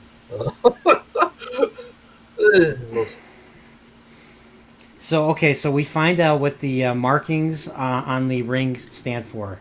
The ring, it's the ring. The markings are the black speech of Mordor, and it translates: one ring to rule them all. One ring to bind them, to bring them all, and in the darkness bind them. Okay, I didn't say that right. Yeah, I didn't write the whole thing down. and I love that line at the end too, when how Ian McKellen delivers it. Just in the darkness, bind them. Maybe I'm over exaggerating it. But the emphasis on that is like, ooh. Oh, I have to read this. Samuel L. Gandalf says, Part 2, at the motherfucking rate you are going, here Martin will finish A Song of Ice and Fire first. Oh my god! Hey, he's not too wrong. I mean, at this point, but Hey, part 2, we're gonna need a part 5 for this. But yeah, speaking of which, I made a shameless plug. I made a Winds of Winter video. Check it out, Samuel L. Gandalf. Okay, so but yeah, what was it? Shoot. All right, so we find out what the markings on the ring stand for, and then Gandalf recounts what he learned to Frodo, and tries to basically says he tried to find Gollum, but the enemy got to him first, and of course we see that Gollum blabs about who has the ring, Baggins, Shire, blah blah blah, and so basically Gandalf says, try to make your way for Bree. I will meet you there, and stuff. Mm-hmm. So another Gandalf thing. Okay, go ahead. Well, you're saying this just reminded me of this. There was a line in here that reminded me of it. That is terrible, but they were talking about it. Whoever was talking about earlier, like, oh, if this was made today. In this movie, you get how many lines of them talking, they're explaining what's going on. They show the research. You get all this stuff, basically detailing like, hey, Sauron's coming back and he's building an army, and we got to get out of here, and we got to destroy this ring, all that stuff. And then you have, and all it made me think of at one point, I don't forget what line it was, but I just thought of somehow Sauron's return. Yeah. Bro, the Fall of Skywalker. Oh, boy. Oh my gosh! So that's all. Okay, so Gandalf decides to go to seek counsel from the wisest of his order. He goes to Isengard, the Tower of and he approaches the Tower of Orthanc, and we can hear Saruman's little monologue. Oh wait, and then what? You forgot a very important part. What? What happens right before he leaves? You remember? Oh, you're a little bit. There's a rustle outside the window at one of the plants. Oh, yeah. Oh yeah. Sam. Yeah, Sam. Sam is. Sam was empty. Have you been eavesdropping? I ain't dropping no eaves, sir. I'm honest. Isn't the very late to be showing the verge? Speak. Nothing. All I heard was about a dark ring and the end of the world. Yeah. Yep. That's what he says. Don't do anything.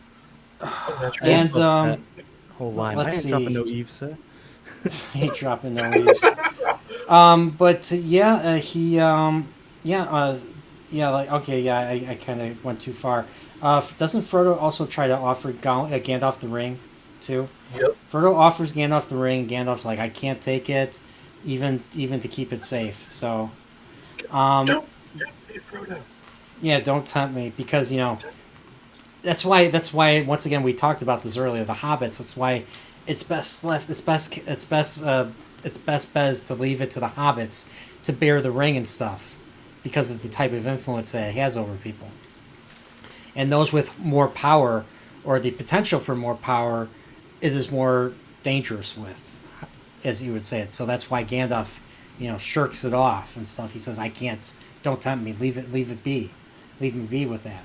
So Gandalf, so Frodo and Sam start their journey, and Gandalf goes, so Frodo and Sam make for Bree, and Gandalf goes to Isengard. So he basically warns Frodo. He's like, hey, this ring wants to be found. Do not put it on. Do not use it. Remember what you are dealing with, because it'll find a way to screw you in the end. in other words, try to betray you and stuff. So you got to be very careful. So that's how that scene ends. Frodo and Sam make their way. I think they take a rest and they see a bunch of elves. They're heading for the Grey Havens. They're heading for the ocean or the sea to leave to go to Valinor, I think. And they're singing. We have to hear some elves singing, and that's the thing about the books is the elves sing and quip quite a bit. So it was kind of weird with the Hobbit, the fact that the dwarves were making fun of the elves, because it's usually the other way around. The elves are the ones that make all the jokes and all the witty quips, and usually piss off the dwarves. So yeah, but they see the elves. That was a deleted scene. So now we're going back. We're in Isengard, and we meet Saruman, played by the great Christopher Lee. And Saruman basically, Saruman gives Gandalf some crap for not figuring out or not knowing that Bilbo had the ring this whole time. He's like, I think this weed that you were smoking kind of slowed your brain or something like that. The love of the halfling's leaf has clearly slowed your mind.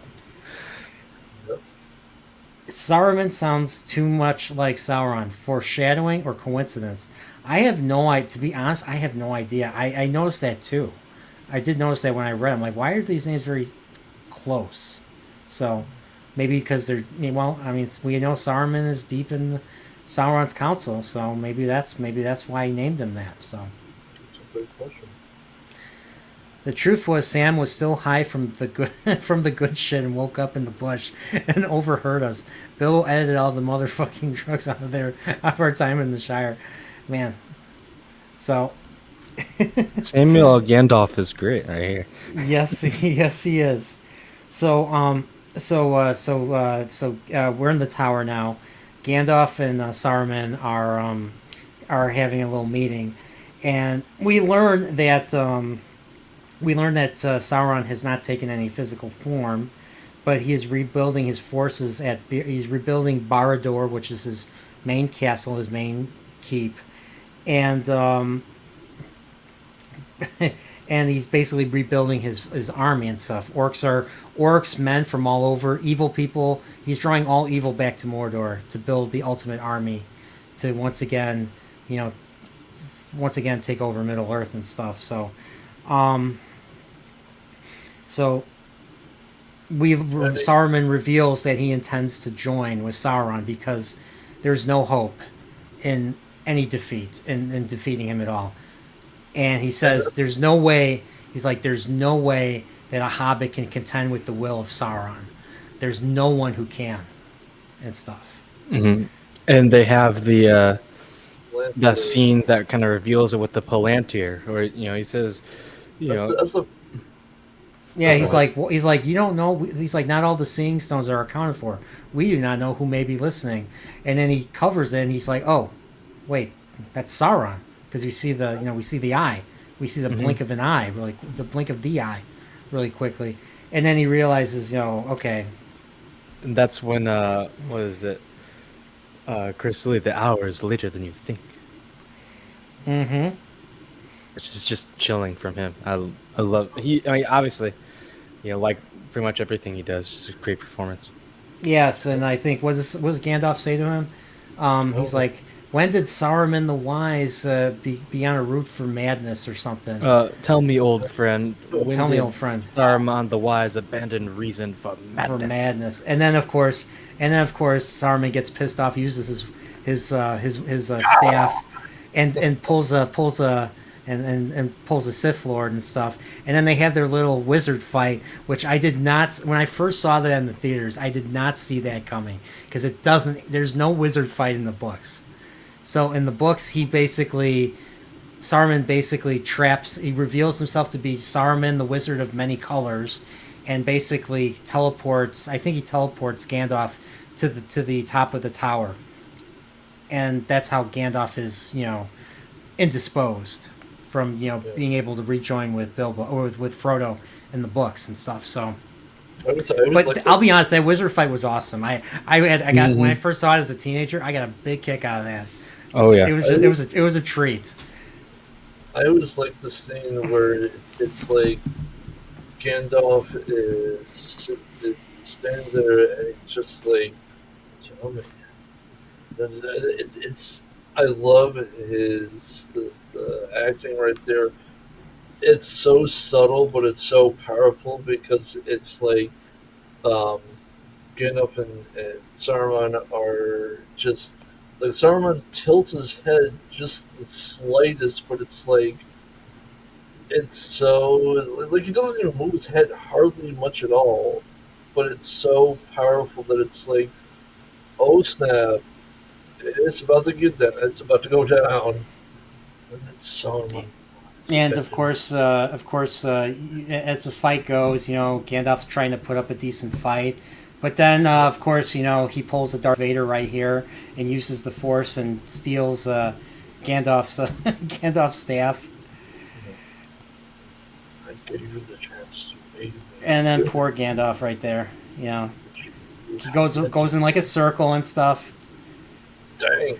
And you've elected the way of pain, and then of course he sends him directly up, which is where we're all expecting him to go, because anyone that's read the books knows that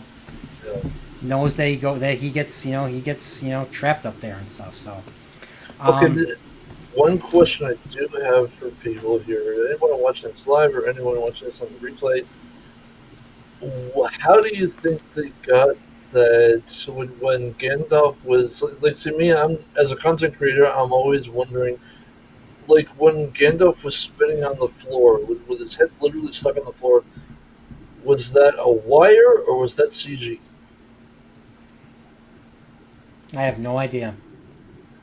I think it was a wire, but that's just my opinion. If you're live or watching this on the replay, what do you fellas think, wire or CG? I'm kind of hoping it was a wire. Okay, well, I don't know. I'll have to find out. So we're back in the Shire after this little awesome fight, and they're in the cornfields, and we find out that they're in Farmer Maggot's farm right there, and we meet again with Merry and Pippin. They're just stealing his crops and stuff. Now, in the books, we actually get to meet Farmer Maggot, and we learn a little bit about Frodo's history with him. Frodo did something. He stole like some mushrooms, and Farmer Maggot beat him because that's what they did back then. Beating kids, was okay. You didn't have to be a parent. Just give them a good whacking, give them a good scare. That was them good old days. Now you can't do it. He put his dogs on. Actually, Frodo was scared to go in the books. I always thought that was kind of funny.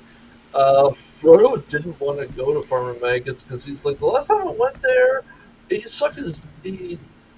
put his dogs on me. So he was like, and then just one thing. Okay, now that you brought Farmer Maggot up, what do you fellas think about them switching the roles of Merry and Pippin, where basically from the books and the movie they switched? It's been a while since I've watched them, but they basically switched the roles from the books and the movie for Merry and Pippin. Like who was the serious and who was the more goofball.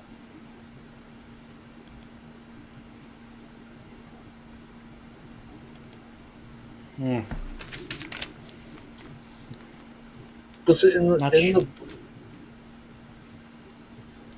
book they were different. I think it was Merry was the serious one, and Pippin was the one that always wanted to look and get into trouble and everything. But in the book, it was the other way around. Yeah, I'm rereading it. I'm gonna find out for myself. Right now, it's just Frodo, Sam, and Pippin where I'm at right now. They're on their way to the house that they bought, and Pippin's just kind of there, and So I'll have to find out. I'll have to check that out. So So as of right now, they run into Merry and Pippin. They fall. They have a nice little fall, from the hill, and they're wandering around. And then, of course, Frodo gets a weird feeling, and all of a sudden, there's a black rider, and this is really tense scene right here. This is really, they're like we find out right here. Great shot right here. He's in the book. He's the ring wraith is sniffing, looking for them and stuff. And this happens in the book. It happens more than once, but here it just happens this once here. And it's they're literally being hunted at this point, and that's once again, this is really where the this is where the tension starts to build up, and he wants to put on the ring. This is a very common thing, especially when Frodo's in danger throughout this first part of the story.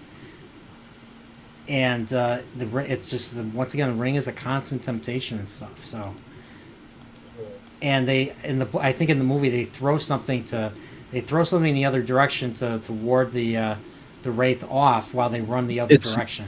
It's the bag of those mushrooms that they were collecting once they first fell, and they didn't know they were in danger. So so they're continually being pursued. It gets to nighttime, and I think this is where they get to Buckleberry Ferry and stuff. Mm-hmm. And they think they're slipping. They think they're slipping by, but they get the ring wraiths catch up with them. And Frodo's like, last one, he's barely there. They're already on the ferry right here, as you can see. And no, Frodo's not gonna make it. Frodo's not gonna make it, and he makes it, and stuff. So this basically covers. So after this, they cut out 3 chapters of the book, 3 or 4 chapters of the book. Tom Bombadil and the Barrow-wights, and going to Crick Hollow, and going to the Old Forest. They did take some Old Forest elements, and they put it in the Fangorn Forest segments in the Two Towers, especially where the tree nearly hugs one of them to death almost. They get caught in the tree and stuff. Remember that? That was actually originally in the Old Forest. I don't think they had it in Fangorn Forest in the books. So, that's right. Yeah. Can I just add one quick thing? Because I just discovered this one day, and I thought it was hilarious. There was an edit out in the spaces of YouTube of Fellowship where every time on screen Sam takes a step, when he has that one part where he's like, "This is it. If I take one more step, this will be the farthest I've ever been from the Shire." And there is... Uh-oh. Nerdporeal is left, but I'll finish my thought. Vamp for him a bit. But there's an edit on the Fellowship where after that point, after Sam says that line, every time he takes a step, someone edited in that scene. So every time Sam takes a step on camera, they have a little edit where he just says that line again, and I think it added like 3 hours to the story. And welcome back. Wow. Sorry about that. No, that's what I shoot. Okay. I was getting ready to quote the whole movie.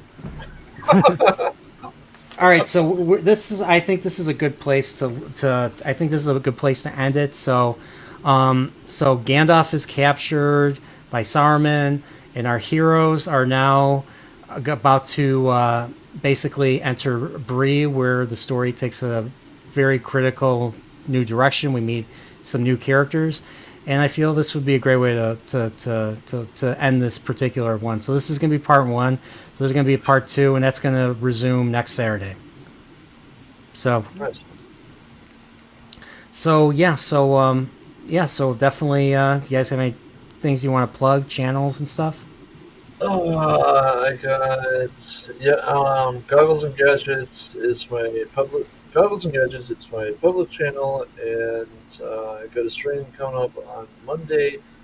This Monday, 3:30 p.m. Eastern. It's my chill stream for chill/creative stream where we, my moderator Alan Copeland often asks me, "So, what's on the agenda today?"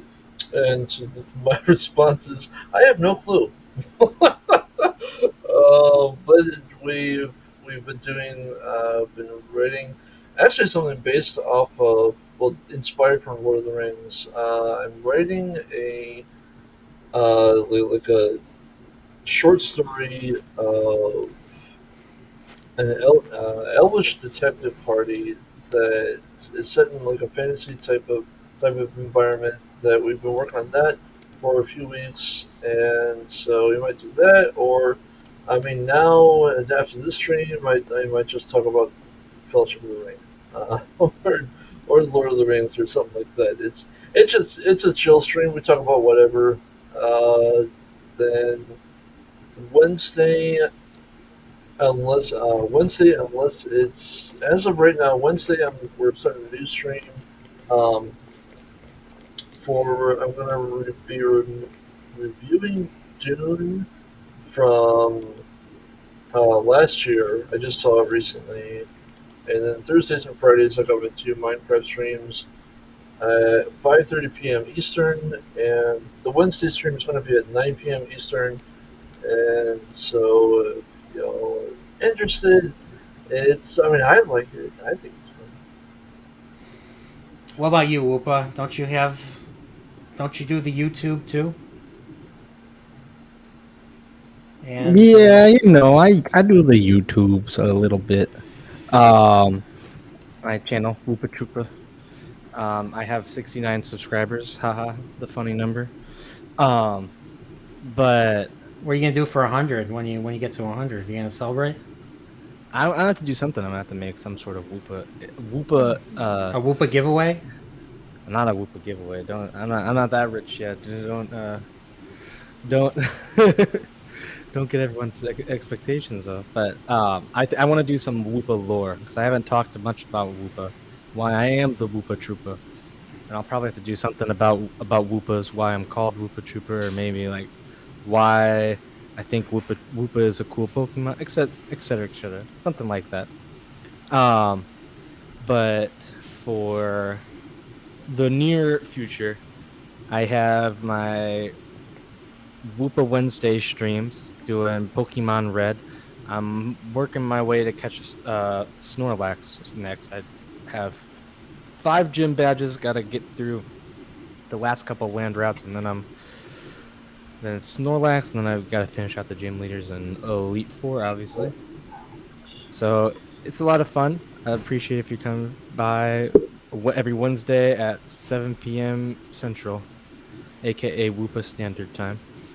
But other than that, I don't have anything specific. I did have a video that I posted this week about Pokemon Day and the announcements that they made mostly about Generation 9. And other than that, I don't have anything planned, but I know I do plan on making I'm planning on doing some sort of chill stream at some point. I'm gonna play a game that I've been playing a lot. It's actually eating into some of my editing time, but I plan on playing some Hearts of Iron 4 Paradox game. It's a lot of fun. What's it called again? Kind of Hearts of Iron 4. Hearts of Iron 4. Okay. It's a lot of fun. It's really just kind of a chill stream. Just hanging out because I think I want to try and do a little bit more content than just Pokemon every Wednesday. So I'm going to try and work on some videos. There's a sports video idea. I'm kind of thinking of making like a little short on, since it's not what I mainly focus on, but I am interested in maybe having a chill stream, maybe doing a little bit here and there. So yeah, I don't have specifics on that. The only specific thing I have right now is Whoopa Wednesday, and well, now this is going to be my Saturday until we finish the trilogy, at least as long as you'll have me, sir. But yeah, so I have a Discord if you want updates on any new happenings. They'll be in there. Yeah, that's all I got. Sorry. No, it's fine. No, fine. Okay, well, awesome. Everyone, subscribe to all these channels in the description. For me, tomorrow I am going to be doing my episode 2 of Nerdporeal Adventures of the 735. It's just basically a new little program I started where I basically have a conversation, kind of red letter media style, with another fan of Star Trek, and we talk about our top 5 of whatever. In tomorrow's case, Spock's Friday Nights is going to be my guest, and we're going to be talking about our favorite 5 episodes of Voyager, Star Trek Voyager. So if you're a Star Trek fan and you like Star Trek and you are interested, let me know what kind of Star Trek you like, and maybe we can set up a Nerdporeal, stream. So that's so I'm looking to once again connect with other Star Trek fans, and I will hopefully do this weekly as well.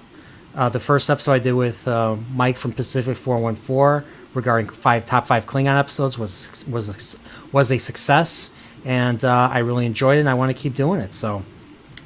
But my next video I'm working on that I've been kind of slow on this week is Layman's Guide to the Orville. So if you haven't watched the Orville, check it out. And I just have a bunch of other projects in the works from my Nerdporeal Direct that I want to try and get done.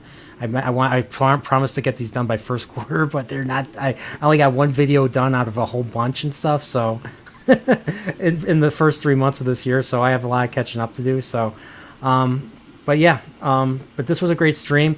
Next week, roughly, maybe I'll start a little bit earlier, maybe 7:30. We're gonna take the story. We're gonna talk about the story from Bree. Hopefully, we'll finish it. Hopefully, we'll get to the end next week. If not, there'll have to be a part 3 then. So, but everyone else, everyone other than that, take care. Like I said, may the arms of Nerdporeals bring you, or may the arms of Nerdporeals take you to good entertainment.